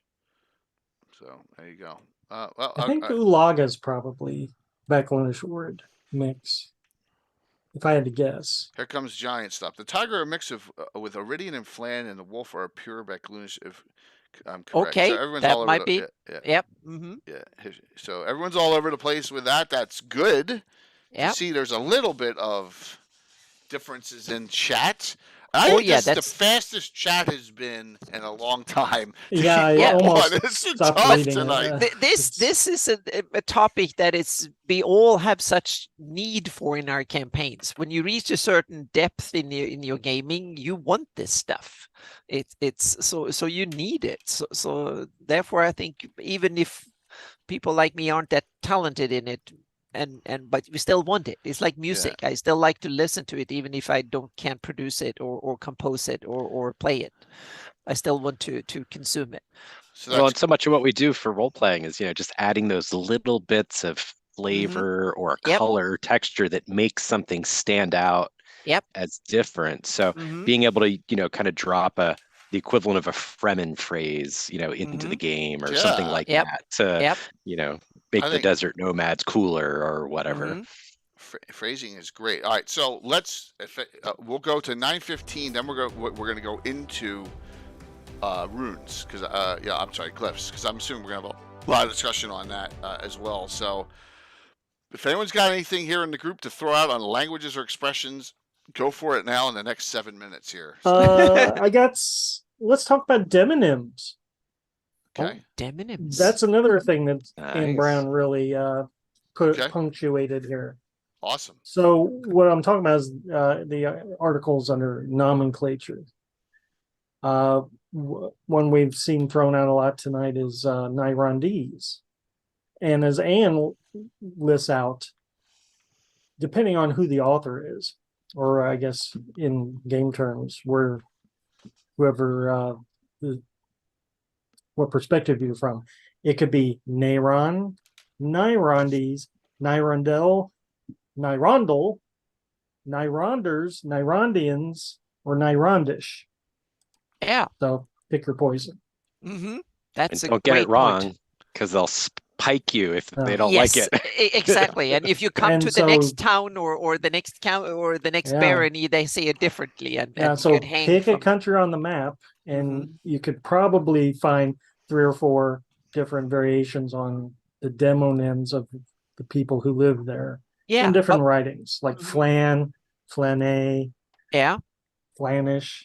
hmm Just it depends on who the author is. hmm And we have a couple of these languages like Nyrondels. Velondi and Nyrondese and stuff. So these kind of rural dialects, so to speak, or something. But it's like in the real world, a lot of the rural areas, they speak like they used to, and then it becomes its own separate little language, pocket language. I was and like, how do you go from Sulois to Sewell? This I is don't- for Curtis Skibble. Sewell. Yeah, I found these. and pulled them what out. is that? What? These are the. Sorry, I'm That's derailing. the it. Somebody had a comment in the combat wheel, chat. right? Yeah, Oh, it's combat. the Oh, Oh, yeah, the it's combat. the- I never had one of the those. code Oh. wheels. I think my brothers played these games. I didn't play Oh, them as a now I kid. remember. Gold box Yes. games. Yeah, the Yeah, SSI and games. there's Okay, two- gotcha. And Yeah, there's different ones. yeah, I had a couple of worth a those back pretty in the day, penny. but oh wow, I think I threw mine. They got lost in some Ah. moving back in the day. Yeah, a long time ago, long Someone in- before they were worth anything. Yeah. Someone in chat mentioned Ferrand. That's not Ferrol, right? Ferrand. I thought there was a. That's just Furiondi, Exactly. Ferron, Furiondian, Like Yeah. Vol. Yeah. Ferrand. yeah. Yep. Yeah. Ferron was the vice royalty of Ferron. That was the western part of the Great Kingdom back in the day. Ruled from Furians. divers, including Veluna, High Folk, Furiundi, and Volandi, divers, and Volunian, Verbobonk. That was old, Volunite. and Shieldlands. Right, but was was And it- also part of probably Old the Ferron. Horn Society and a good chunk of the Yeah, all Uz, of too, that you that know? was and Yeah. part of Perrinland back in the day when it was ruled by Great Kingdom too. That was part of Old Ferron, meaning it was the vice royalty of Ferron. But was And there a then they language rebelled. called Ferrand? And no, I don't think so. I don't Okay, think that was the those were the question. days of the Great Kingdom. So Okay. they spoke common. It was like That was the So- question. mhm. Yeah. Okay. Yep. Cool. Yep, that's the history. And I made some heraldry for Ferron and stuff too. So and then it became its own realm when they rebelled against the Great Kingdom, and Ferron became, and then it dissolved into the parts we know now very quickly afterwards. But for a little while there was a kingdom of Ferron, or empire of Ferron, or whatever it was, very briefly, I think, if I remember my history correctly. Yeah, Patrick, we talked about some dead languages early on. I think you may not have been on at the time. We did get through a couple, that are Yeah. approaching or There is a one language mentioned in the literature here, and that is Low Beclunish, and that's the Beclunish that I've limited down to the areas along the Lopola River and the big cities along the coast. So it's more like an urban form of modern Becluni spoken in the big cities along the Lopola and Saif and Ekbir and stuff. Those different from Paynims and others way out in the boondocks and Ulites and various others. So it's kind of an urban modern form of Becluni, and it's listed as a version under Beclunish. So I listed it as a separate language, or at least worth mentioning, like Nyrondese or Velondi or something. Okay. So yep, that's another one too. Yep. See there, Will. So it sounds like we got a lot of good variety in languages, but more can be developed, right? A lot more. Well, there is one major one that I don't know if was already thrown out because there's been so many things just flung in all directions. Monoland has its own common tongue, Ralat. What was it called? Ralat. Ralat. I think that might be from the Scarlet Brotherhood, if I had to guess. But Awesome. Again, I'm guessing again. I'm assuming this is a mixture then of Olmen. Maybe some Tuv. We haven't mentioned the Tuv yet. And then the Sewell dialect that goes there. Razal. Yeah. What's it called again? Ralat. Okay. Huh. And that's the common tongue of Monoland. Yep. Wow. What did the followers of Egus speak? Humans? Common, probably. Alman being a primary language. Yes. Yeah, absolutely. We didn't even talk about those. Yeah. You know. I bet the ones that wants to be prominent, they probably speak abyssal or something. So yeah, you never know. Yeah. Mhm. It's always it's like going on a Star Trek. Oh, we have the universal translator. We can understand everyone who speaks English. Yeah. It's kind of where Greyhawk went, right? Common. Everyone understands everything. Because, you know, Well, it's early on, makes it easier so I made can it easier to understand it. start, Yeah, yeah. made it easier. Yeah. Yeah. That's why I want to say that common is kind of the new modern Oridian kind of, yeah, with a lot of influences on the way. So, but people call it common because it's the most So common. there was some argument on that, Patrick, with Common Tongue is a mix of Iridian and Beclunish, correct? With that's what it was So decided? it's like a little bit of all the three big ones. So yeah. Other areas of Auric we're not outside of the Flannis. We don't know, and we just don't have time to go there tonight. We can just mention Tuv down in the southern Hepmonaland, Yeah, mentioned absolutely. I'm and talking as about one the of the other Western languages. Yeah, skip lands. yeah. You know, it could be anything back out there. So, hi, yeah. So there are dialects. So, Alan gave us something that goes back to number 50, which is the earliest one I think we have. And this is by Glyphs of Saruland, right? By Larry DiTillo. He's done a lot of other things, if I recall. Yeah, so Larry was a great designer. He died a few years ago, but I got to meet him in person at DungeonCon once with Tadashi Ahara, and played some fun games. I played the Gru card game with him and a couple of their board games. But he has a Saruland campaign. So there's an article with the Glyphs of Saruland in issue 50. Poisons of Saruland. Exactly, and Poisons is the other which one. I use that article all the time. Oh Yeah, my gosh. Oh, yes. Lots of good stuff. And then he also designed a number of other adventures and stuff for Chaosium. He's most known for creating Massive Nyarlathotep, the quintessential Call of Cthulhu campaign. Oh, that's awesome. So I didn't know that he was he had his hands in a lot of stuff. Yeah. He says Glyph of Warding spell is one of the most fascinating, useful spells in AD&D. But then, what are the glyphs? And he comes and he starts making glyphs in this article and kicks it off. And this is, like I said, this is Dragon 50. So, and some really neat things here. Yep. And then he has some really interesting things at the so he goes through and kind of details each glyph. He gives a picture of it, and then the different effects for each glyph. Since in the Dungeon Master's Guide, it kind of gives you a couple samples and says, hey, make your own, essentially. And then obviously we have all the great ones in the folio. Mm-hmm. But at the very end, he has these neat little rules about some additional magic items you might have that are glyph related. Oh, get to it. And glyphs. Different ways you can play with the glyphs and stuff. So. I hate when they did that. Continued on page 56. Split the articles up. I know it was probably to fit in space.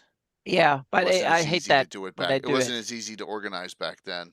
Yeah. There you go. More good. Wow, he's got a lot of glyphs in this article. Holy jeez. He does. Yeah, there's like 50 or 60 of them. Holy.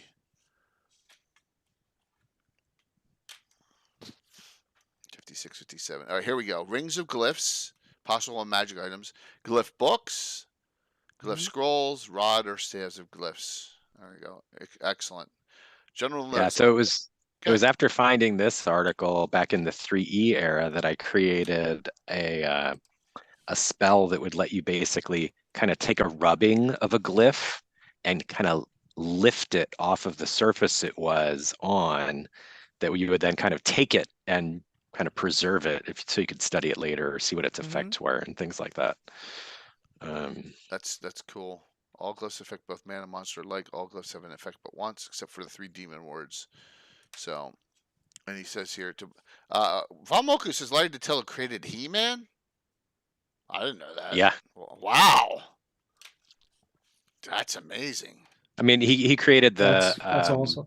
They created the toys, and then they created the cartoon from the toys. I think, if I remember right. Okay. The toys came with a book. that had the first backstory before the cartoon came out. That's major. And then he also was pretty heavily involved with Babylon 5 early on.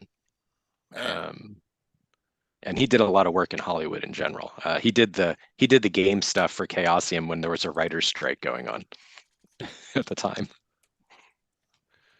Are you kidding, Gitano? He-Man is Grayskull, is Greyhawk confirmed? Are you saying? Are you serious? Or are you just? Yeah, that'd be pretty funny. So, all right. So, great initial. Yeah. Oh, I see. I can't tell at the time. You about to change Jay's campaign forever here? Yeah. No, I'm not big on He-Man. I respect the hell out of it, of those '80s cartoons and all. I mean, I was a Thundar guy myself. Thundar, but yeah, it's all impressive, absolutely. So this gives you a base. This alone gives you a base of a ton of. I gotta go all the way back up top. Yeah, a ton of glyphs to play with, and you can add to your Greyhawk lore. Now, what I didn't do is I didn't go through those to see if any of them overlapped with the Book of Signs or not. What's that? Which is so this is the book that this is like one of those cheapo Dover publication books, so you can get it for like $1 or $2 or something like that, usually used. Do you have a link to it if you can get it as PDF or something, maybe, or print?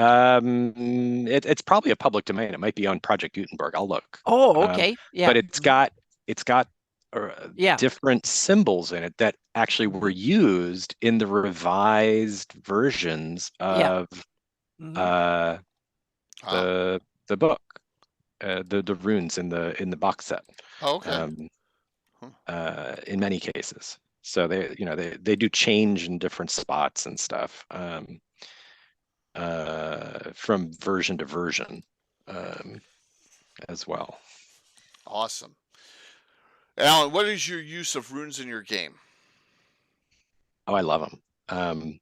So kind of like the languages, I think they add neat flavor and spice to things. So you'll find them on wands as a part of a clue to a command word, a mnemonic for a command word. You can find them obviously engraved on different things, as like in the Temple of Elemental Evil as warnings or clues. You'll find them on treasure maps, which were much more important in earlier versions of the game than they were in later versions. When you're rolling for magic items, 10% of those magic items are treasure maps in 1E, and I think in OD&D it might have been 20%, if I remember right. Wow. So being able to use them as decoration in those ways to kind of add things on there. But then each of I didn't pull up the other book, but like in this book, I think there's also like Kabbalistic symbols for like different angels had their own special rune associated with them from the Kabbalah and stuff. So I took that idea and then stole it for use with demon princes and archdevils and other unique creatures too. So Gratz has his own personal rune. Ooh, I like that. In addition to his true name and stuff like that. And I think that aligns with some of the stuff that Ed's done with wizards. He has all the famous wizards in the Forgotten Realms seem like they have their own personal rune too. Forgot that. Yeah, I think that's what Cannibal said earlier on. I think so, or Gary Holmes. Someone said that was a good. Well, we know Tensor has that scimitar. Yeah. And there's the Wizard Mark spell that got introduced in Dragon and then later in Unearthed Arcana too. So I took the runes and glyphs. This is the glossography. Yeah, this is the original glossography, 1980. From the folio. Yeah. And then the version of the runes that's actually in the box set is a little different sometimes. So I took and combined them in a file on my site. So like as an example, you can see, I don't know how well this will show up. Oh, that's good. That's good. Yeah. So Perfect. you can see them kind of side by side in cases where they're a little bit different between the two versions. Wow. And sometimes they're very different. Sometimes it's just a tweak. Other times it's like a completely different rune. Huh. So that's fun. Did someone realize they made mistakes in the 1980? Went to 83, go, no, that's wrong, and They probably just weren't snazzy enough. I don't know. Okay. Yeah. Anna, did you leave the quasi-Arabic script on your old shield? Gary asks, because that's like Yes, I did. Yeah. Okay. There you go. Yep, I did. I copied that part verbatim, so to speak, because I wanted it to be right. So yeah. The problem in my game is every time I put runes on something, my guys will never get near it because they're so paranoid. They go, it only can be bad, you know. So I guess that's my own fault. But I mean, so these are, you know, they're neat, and they go all the way back to the original first publication for Greyhawk. What other some of these other, what do I have for Earth journals? I got Paul Stormberg's, and I got a couple of other. That's all language though, isn't it? Correct, Alan? Yeah, that's language stuff. Yeah. Okay. The interesting thing about the 1980 folio runes is those are the runes that you need to decrypt the door warnings in Temple of Elemental Evil. Yeah, absolutely. Yep. Yeah, Because That's the a ones in classic. the ones in the box set Yep. are the different runes that are changed. Yeah. So Yeah, they don't that's what I need to match. bring up. I needed to bring up that picture. Give me 1 second. I knew there was something. All right. Yeah. And I think it was Paul Stormberg who I first read that from when he talked about that back on Greyhawk and the Well, wee hours of the dawn of the internet. Oh, it's on the doors. Right. This picture is from the door. this is Yeah. the nodes. It's the node runes. Thanks, Right. Blue. That's the node runes. So we have them there. I'll tell you, like I said, this is my favorite of all time. We're almost there. Most of the runes in the box set are talk about treasure, elements, evil, the kind of stuff you would expect to find in the Temple of Elemental Evil. Yeah. Right. Real gamey aspects of things, you know. Yeah. Yep. Dungeons. There we go. There it is. So that's translatable. It is. Yeah. Wow. There's some that are a little bit different than Excuse what me. they are in either the folio or the box set, but you can largely decrypt it. Yeah. Okay. It's good to know. I also like that the glyphs are used on the resource map in the same book. Kind of catchy. Yep. That's really cool. So yeah, that's another. We need to have some more TLC done on that part. Yep. In my head, I have a picture of a circle with a bunch of runes around it and people standing nearby it. Is that temple or is that Shokanth that picture's in? Or No, we have Adventure Begins or one of those books, or was it the Player's Guide that you had, Mike? That one has a rune stone on in the front. One of them, I think, as a runey. Yeah, there you go. What's It's kind of just the flag of Greyhawk and an arrow. Yeah, there you go. And then the city off in the distance has minarets. Yep. Okay. So artist license. Yeah. That's why I got my pet idea for making milestones project for. I've done a few, but I want to do and then I realized I need more runes and more symbols and stuff. So yeah. Yeah. And cultists, so yeah. Gary's not allowed at GaryCon. Too many Garys. That's Too many lame. So all right. So someone want to talk about runes they've used in their game or some other benefit or use of runes in your games? Please? I can mention. I can put a link to my latest blog post. Let me chat. bring that up. And Yep, I have the picture. Yep. I put this is a sample. I have more in the works, so to speak. So I just had to, because of the today, I had to make these are some symbols. Some of them are kind of more obvious than others. The six-fingered hand shouldn't be any doubts of who that is, so to speak. That's the cult of Greyhawk. And then you have his sword. It's another one. On the top right is one that is a little bit more tricky, but it has a real D&D connection. It's my symbol of Orcus, and it's taken, if you go and look for the Orcus illustrations from D&D, he has a scar across one of them that looks like that. So I took so I took that rune from his scar, and I also think it's cool because Orcus is supposed to have a sword. So I took it that is his horns, and the sword on his head, so to speak. That is the symbol. And then below it is a conglomerate of runes that we talked about, from Greyhawk runes that I put together for the daughters of Egbereth. And that's a faction I have. That is Egbereth, but the druid that Caraptis killed in White Plume Mountain was Egbereth. And he turned into it. And he had a daughter that, in my campaign, that vowed to avenge him, the death of his dad. So she started a kind of a cult, so to speak. And this is old Flan stuff, and go back 1,000 years or more.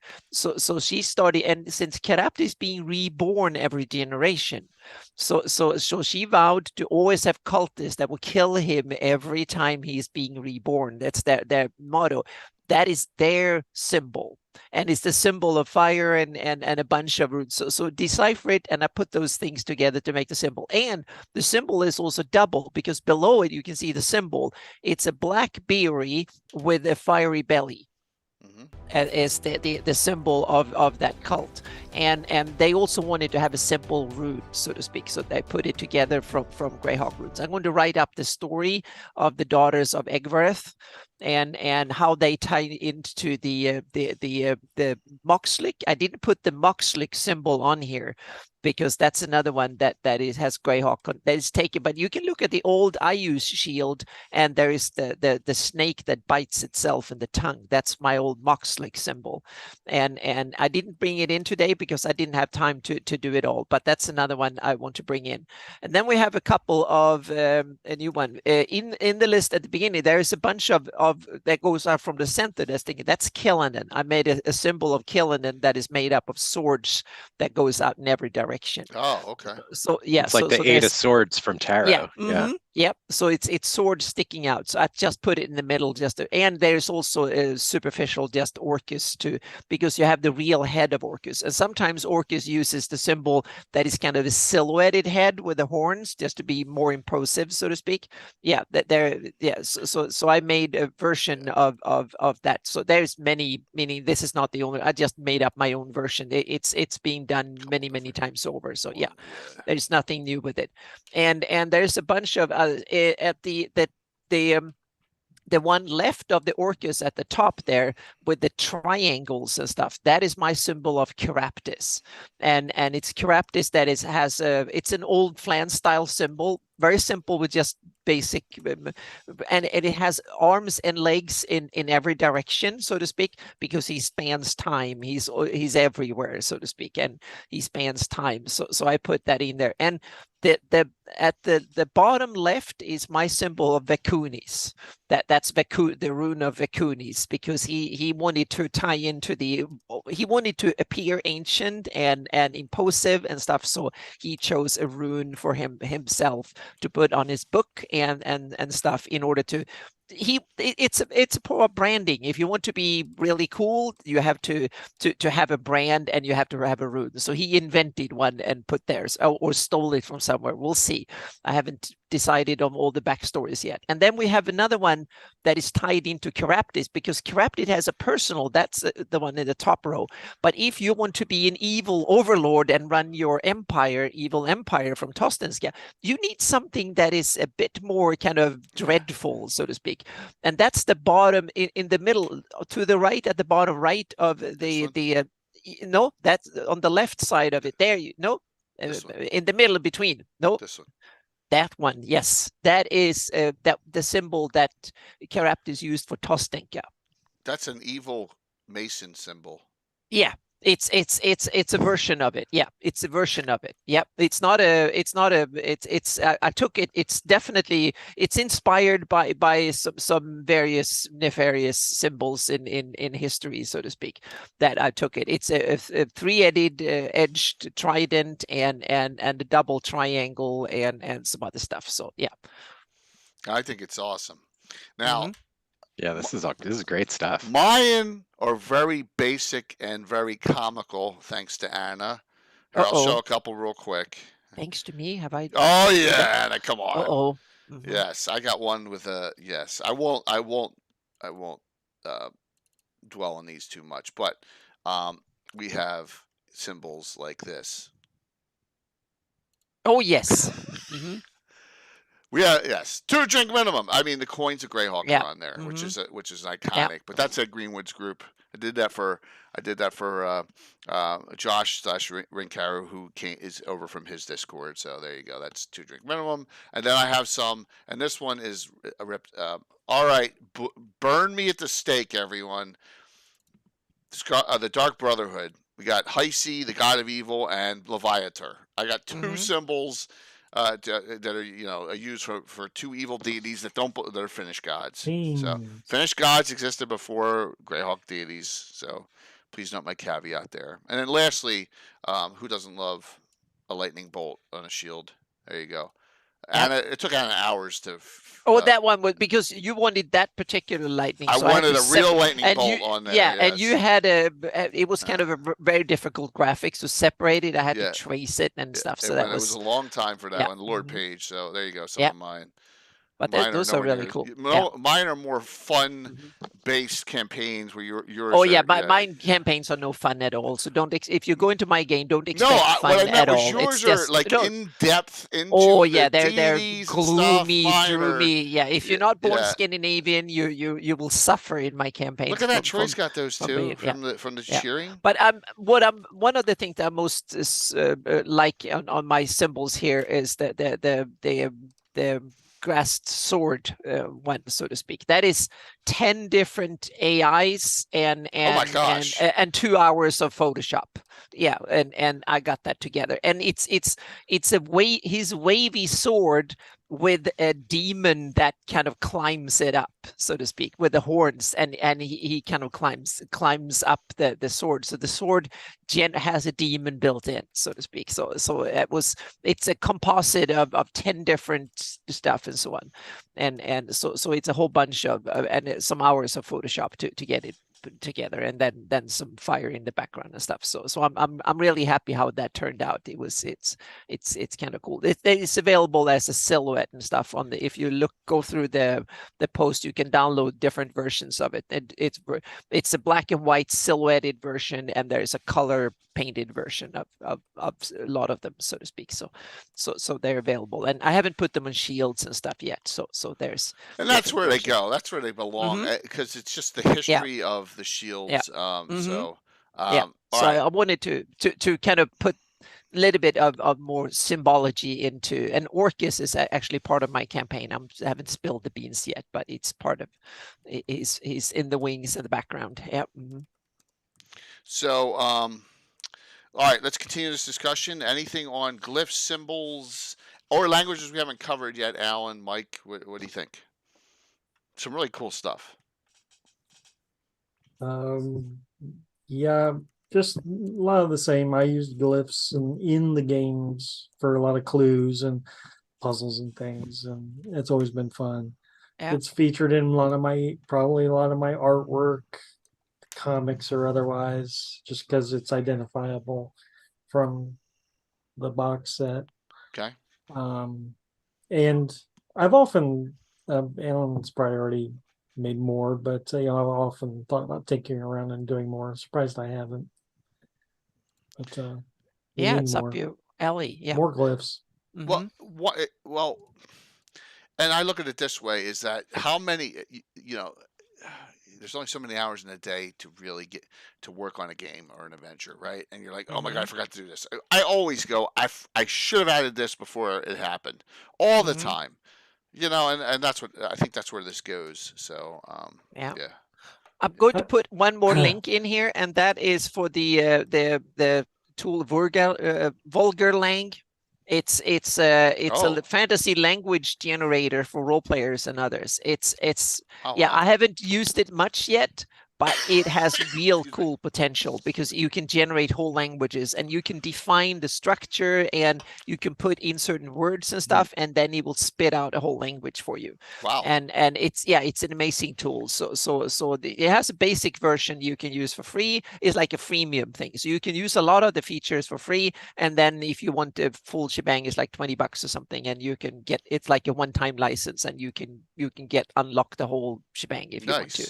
So you can try it out and stuff. It seems to be an amazing tool. I've had like a license for it for like 4 or 5 years since it came out, and I've been playing with it a little bit, but I want to do more, but I haven't had, like you said, time, and I also need to understand more of how it works, because if you want to get good results, you have to put some work into it. But I think it's one of these things that with some love from the community, we can make Oridian, Sul, and Flan and stuff real languages using tools like this. So that will be kind of awesome. Yeah.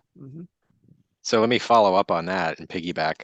So a book came out a couple, I don't know, maybe end of last year, Tolkien, A Secret Vice, which is a lecture he gave while he was alive as a professor back at Oxford. And it's a study of Tolkien's invented languages and how he goes about putting them together, and sort of his artistic sensibilities coming through in how he designs the sounds of the languages and stuff. It was what very is that cool. called again? Because I'm gonna It's Tolkien, A Secret Vice. I have a shelf full of Tolkien books, and I'd never heard of that one. Well, it's very new. It just like I said, I think it just came out in the fall, but it was really good. It goes through and it kind of talks about his essay, The Secret Vice, and the history of that, when he gave it, how and why he gave it, and sort of the reception of it. And then he had another essay on phonetic symbolism, which gets back into this idea of the sound and the beauty of creating a language, and why and how Elvish in Tolkien works the way it does and sounds the way it does. So I was using that in the Silmarillion for inspiration for some of the Droic stuff I was creating for my Cannon Fire Post-Fest submission for the Underdark. This is on my reading list, The World of Myth. It's a history of the world's myths and stuff. So this is on my to read list. And when it gets too hot here in the office, I have a couple of reading hours a day. So this is hot on my list to read. Yeah. So I want to say I wouldn't be remiss. I want to link one. We never linked the Earth Journal article from Paul Stormberg, which is done with a doctor, a language doctor. It looks like Ye Old Neblin, or how to say Hotfoot in Gnomish. This is Earth Journal 12, and this converts Gnomish from Common English. Cool. Wow, yeah. Sample common phrases to Neblin translation. So this is actually pretty impressive, this article. So yeah, it looks like they took some real in-depth thought on this. So yeah, of course, Rasmus, thank you for rating in, keeping real busy. So I think there was another, I want to say there was another article that he did, either he or somebody else did in the Earth Journal, that I didn't find when I was looking for it, around Flanish or Druidical language, kind of like what you were talking about earlier, Anna, with the relationship between them. I think there was something along those lines in one of the other ones, and I just didn't find it when I was searching for it earlier. Yeah. And it's like any of these episodes there, Alan, we always miss something, right? Always something is missed. So it's a shame, but we always a little bit here and there. So Esperanto is a really good one to use. So mathematics are a language source of use different base math systems for visual races. Yes. Oh wow, I didn't even think about that base changing the bases Oh of yeah, some of numerical them might system. don't have Whoa, 10 or yeah. whoa, Mhm. that's crazy. But And it you can makes have some of them sense. can use a Roman way of counting and writing numbers. It doesn't need to be the way we do it. So Yeah. you can No change that. zeros. Yeah. Yeah. Yeah. Wow. So final thoughts on this, because I know we're gonna have a ton of shout outs tonight. So what do you Base of think? 20. What's that base? Yeah, can you imagine? Halflings, they count on their toes. I Yep. remember we had to do base 12 when I was a kid, and it drove me insane. So Oh they yeah. do A, It's B like the for 11 and 12 or Danish. whatever. Yeah. Yeah. It's like the Danes count. They have a base of 20 and it's like it's impossible to understand. Doc, Yeah. that's a great question. Are any modules that stick out that use symbolism more than others to push the plot? I was thinking the Thuriston module, doesn't it use A little bit, but we don't a want to little talk. bit? Yeah. We don't want to talk about that because I'm running that at Got you. Founders Then and we don't Legends talk for about, yeah. 3 days. Yeah, I just remember there's a symbols mentioned and stuff down there. So yeah. C1 has a lot too. Mhm. Yeah, Yeah. Tomocon. Yeah, yeah. You're right. You're right, Patrick. Tomocon has one a lot. Yeah. Absolutely. All right. So Yep. my goofiness also was within the Vespi. We had the old faith in the Vespi that was mixed in with the Wild Hunt. Right. We kind of mixed that in, and they're always found standing stones. And all right, it was corny, but then again, Led Zeppelin did corny stuff too, like this. The Zoso symbols were all over the place. The 4 symbols from the Led Zeppelin, right? They had the feather, you had the Zoso symbol, you had the interlocking circles. Which one am I missing? Oh my gosh, there's one, a triangle, right? Those were the 4 symbols. I use them all the time, and they each provided different powers, druidic powers and stuff. So, yeah, because that was the limit of my glyph knowledge back in 1982. But everybody knew it, so it was okay. Yeah, exactly, exactly. So, in closing tonight, Mike, on this discussion, what would you like to chat about here in the closing moments? I'd here? like to say that I'm still not smarter than I was before we started this. It's a very scholarly topic. I find I'm having some fun looking into the expressions again, the idioms and all that. So that's something I'm going to be exploring. Language wise, I know there were some articles way back in the day. I'm talking about like Greyhawk web ring. I know people did some deep dives on languages back in the day. Oh, you're dead right on that. And absolutely. So like I feel like now having researched for this, I have forgotten more about Greyhawk languages than I tend to know on a daily basis. And I wish I used it more. I tried to find Hootie. The Hootie web ring, remember? And they had Niku Kakumi, which she had all the heraldry up, and the only one left is Malden, right? Yeah. It's a So shame. maybe it's on his side. Those were the. What year was that? We're talking like 92 to 98. Was the No, I think it was actually about 2000. I remember when I started coming on and the community about around 2000 or so, and very late 90s, about 2000. Then it was still active. So yeah, I think my first version of the website was in that web ring, and then I switched and changed it and stuff. So yeah, and that was lastly, early 2000s. Yeah. And then lastly, I have a newfound respect for this book again. Yeah. Grab the Player's Guide.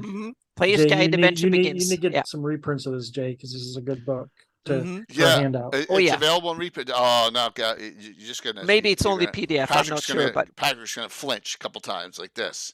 No, but I think that one may be available. Yeah, I mean, just the information in there is beyond useful. They are fantastic. Yeah. Alan, how about you on this topic? It was fun. So thanks for indulging my my insanity. We appreciate it. We didn't really get a chance to talk about some of the rune articles in Dragon 69, which are worth checking out. There's dwarvish runes in there, and there's a neat fiction story that leverages runes in that issue as well. And then you can see the origins of Tolkien's Hobbit dwarvish runes, because they're the same Nordic style runes from those pieces. Awesome. Which is cool. And And I think Mike really hit the nail on the head. I mean, I think, the idea of being able to add more runes and then illustrate them is a great one. Mhm. And I've got a bunch of little scratched doodles in my Yeah. additions to the runes to include things like runes for the moons, runes for gates, runes for different planes, demon princes and stuff like I mentioned earlier. So Yep. I think it's a great idea to, find somebody who can create some good art for them at some point. Mhm. Well, we'd love to There read. Because that would be go. something we could all contribute ideas to Yeah. and Mhm. create our own little designs for them. And then you could have, different versions of the same rune from different people, which would be cool. I also would love, some more charts on language. Someone has some sub dialects that they've Mhm. thrown into the areas that they've done themselves, or reasons behind, like why Silent Ones or Sillies, for example, or another organization that uses a language like that. That would be great, just Mhm. to see what else is out there. I mean, because Yeah. that adds more flavor to Greyhawk. So Yeah. And Anna's heat map for languages. Oh yeah, Yeah, I yeah. definitely. It's on my to-do list. I put it in my mapping to-do list. So yeah. Mhm. That's great. Yeah, and it's one of these things. Once I have it set up in GIS, it's not that difficult to actually put the data in there and do it, so to speak. That's one of the, because I want to do more cool stuff for religion, trade, whatever. So, and languages is an obvious one, religions and stuff. All right. So, Yeah. Mike, shout outs? Yeah, I think I know you were back to Gen Con this time Yeah. last week and recovering. No shout outs here. Wow. Okay. Just gonna start thinking on the next topic. Okay. Very cool. Yeah. Yep. Appreciate it. Alan, what do you got? Shout out. I guess we'll be back on Saturday. with Rob. Okay, that's good to know. I'm glad, because you are the corraller of one Rob Kuntz. You are the one that keeps I him don't know about that. under wraps.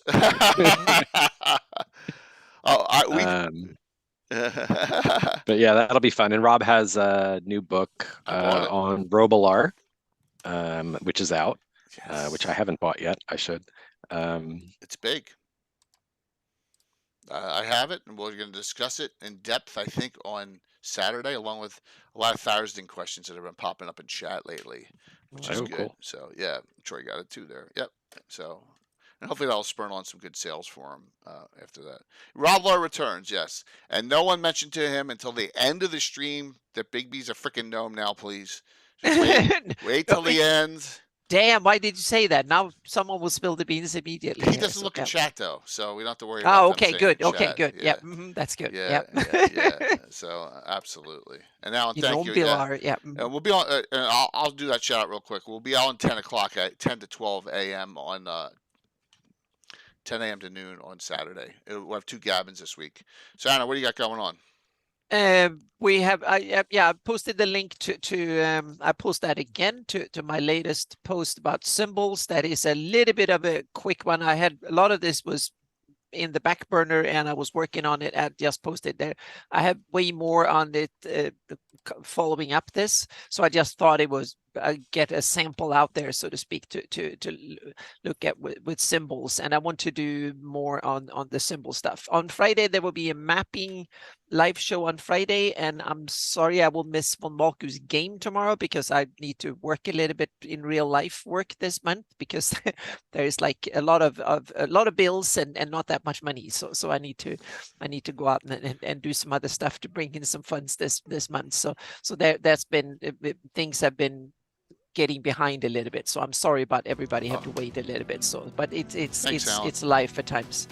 So it's, yeah. So but there are some updates on. I'm going to work probably more on Friday on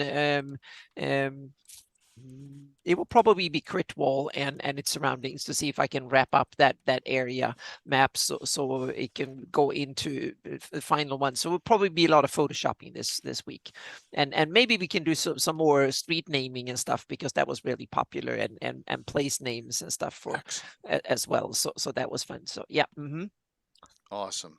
So that, yeah. So again, thank you everybody for support. It literally means everything now when the California summer electric bills keeps coming and other things. So yeah, we've had we've had record heat and we've had record humidity combined, so to speak. So it's been kind of tough, almost record heat. So yeah. Ouch. Yep. So, but it's okay. Yep. I chose to live here, so I can't complain. I can just inform. Yep. All right. I'm trying to recreate a location in here and build. I need some smaller stone pillars and build. They were not on the map in time. Bill's bringing them tomorrow. Anyone have a guess where I'm trying to recreate in Greyhawk? I put some. Yeah, I always put out fake stuff all the time. Maybe fake, maybe real. But yeah. So here's one picture, and here's a close-up picture. You know, a place where there's stone all over. Nope. Nope. Stone all over the place. No, Stone forest? Close. Yes, just closer. Well, you have scorpions and stuff. Well, I know. I said that sometimes I throw false flags in there, but there could be there. Gotcha. It is the Twisted Forest. Yep. Oh. In the Pomars. I remember. So the adventure tomorrow night. First you look Pathfinders, starting up a new adventure, and this is adventure number 1011. So we're going to have some fun there, and don't give away anything. But it's the Twisted Forest is no place to mess around in. So I'm going to enjoy this. It'll be a fun time. That's tomorrow night. Then Saturday morning, Anna, myself, and Alan will have Rob Kuntz on, and we'll keep him rolling here. It'll be a third time Rob's on. It'll be Saturday morning. More adventures with Sir Robler, and I'm assuming there's going to be a lot of discussion on Tharisden as well. And thanks, Well. They're just plastic miniatures, by the way. They weren't painted ones. I think they were Pathfinder. They were Pathfinder or D&D ones. I'm not sure. But yeah, Rob's going to be great on this, and he really wanted to come on. He contacted me and said, to do this. So I was like, great. Sure, pick a day. Can you do it here? He's like, yes. Yeah, so he's got something to promote, so no problem. Mm-hmm. And then Sunday nights, we continue that great discussion that Anna and Will and myself and Tim did, where we did fire class in combat, magical spells in combat. Great. There you go. Yep. So we'll see how, we're going to talk about area affecting your own party, all the other stuff, what's allowed, what's not, how you do don't things. Cast into melee or whatever. Yeah, let's talk about all that. So, and that'll be Sunday night. Now, lastly, of course, I did not bring this up because I'm stupid here. There's the dragon. Here is the Virtual Greyhawk Con, and I'm putting it in here. And if you have not signed up, you should sign up, because we're going to have some great events. I think I've counted 5 that are not in yet, so there'll be at least 5 more events that I know about that will be coming into the system here. But here, this is the stream schedule. Friday stream schedule. Here we go. Drums in the roll. Phoenix Ewok starts at 7. There will be some overlap in these, by the way, so just note. And one will raid into the other. Then these all have open signups, at least 2, with one exception. That has only 1 open sign-up. Lighthouse by Leonard Lakofka. So one of Leonard's published modules that Troy and crew put together, the team put together. He's running that. Some miniature painting by Mike Disney. Stephen Chenault DMs, Beneath a Stone Sky. Then we have A Time of Reckoning. We have Blue Box. The Amphora at Ekphrasis by Carlos is jumping back in. Carlos Lysing. And then Late Night, 1 a.m. all around the Watchtower from New Zealand. That's our min. That's day 1. Day 2. This is the one with only 1 sign up. That's Tim's, because he already has 5 in this. That's the Reverse Dungeon Part 3. Okay, and that's at 7 a.m. So our min's not going to make it to 7. That's a 6-hour stream, but it'll be close. Truck the Winter Rune Troller games at 11. We have, and he has 3 games, but this is the one I've highlighted, and that's Category Gaming, Ghost of Saltmarsh, Isle of the Abbey at 1. We have an hour and a half long What's Happening in Aird / Altamira with Stephen Chenault, Anna, myself, Chuck, 4:30, and that runs right into the Joust, the Grand Joust, which is starts at 6. And then Blue Box is going to run a second game because Praetors can't do it now, and he's going to run a late night game at 10 p.m. On Saturday night. That's the only one I don't have a title for. And then Sunday, and I just put in Mirehawk's Shieldlands again. which you can change that though if you want. Phantom Wind comes to Witching Hour 7 a.m. Anna's Mirehawk Shield lands at 11. Frostfang's Fury 3 p.m. That's Guild Superior. And then the Greyhawk Ask the Experts. Roger Moore, Joe Block, Eric Boyd, Alan. I got you in there. I know, if you can. You normally make it to that. So, So, unfortunately, no Eric Mona this year because Eric is traveling out of town. But he is going to be at GaryCon, and he'll be available for the fundraiser, and he will be playing with the Slavs in person at GaryCon. So, that's the one minor thing to it. But yeah, so that's what's going on for our days at Virtual Greyhawk Con 4. And then after that, then I'll start worrying about the fundraiser I already got all my GaryCon events in. I got all eight things in, so I don't need to worry about that anymore. All right, here we go. You get your choice, winner of something cool out of this pile here. Last call, 5 seconds. Exclamation point drawing. 5, 4, 3, 2, 1. Here we go. I'm going to close this out, and then we're going to raid into someone new. Oh, shit, I forgot one thing. One thing. Give me 1 second, because I am an idiot. Did anyone see me? I'll just say, I kicked ass in the 5e fighters thing on Dice Legends, and you know why I did? Because 5e so plays a win. Mm-hmm. Literally, my sharpshooter was doing with one arrow 30 points of damage. I mean, it was crazy. So yeah, thank you. All right, let me do the closeout here, and then we'll. So just note, we have a shot at winning the whole thing, but it was fun. It was a fun time. We're going to raid into Scott, who has my last name as his first name, who's another Twitch partner, who's kind of interested in our community because he sees 5e as a necessary evil, but he's an old schooler at heart, and so he has Lost Initiative show, and we're gonna raid into them. The first time we ever have. He's on right now. Justinius, Greg, you won. There you go. So let me know what you want. You can get through me in chat. Please sit tight for this raid. I want to raid into more than he has on right now, just to show the clout of the Greyhawk community. Yeah. Right? Congratulations. Alan and Mike and Anna, we'll all see you very soon. See you tomorrow night, 7:30. We'll have some good giveaways tomorrow night. And thank you so very much for everyone. And we'll see you all in the very near future. Everyone have a great night. Look at that. How rarely do we finish close to the time limit? Yeah. Close to where we're supposed to. That was awesome. All right, let me just get this raid done here real quick. Raid. Please say hi when you go in there. Scott is a really cool guy, and like we talked for like an hour after we actually finished up. 5, 4, 3, 2, 1. See you soon. Wow.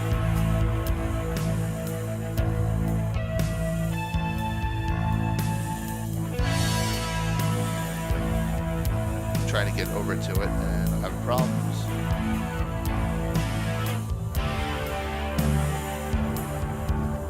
Awesome.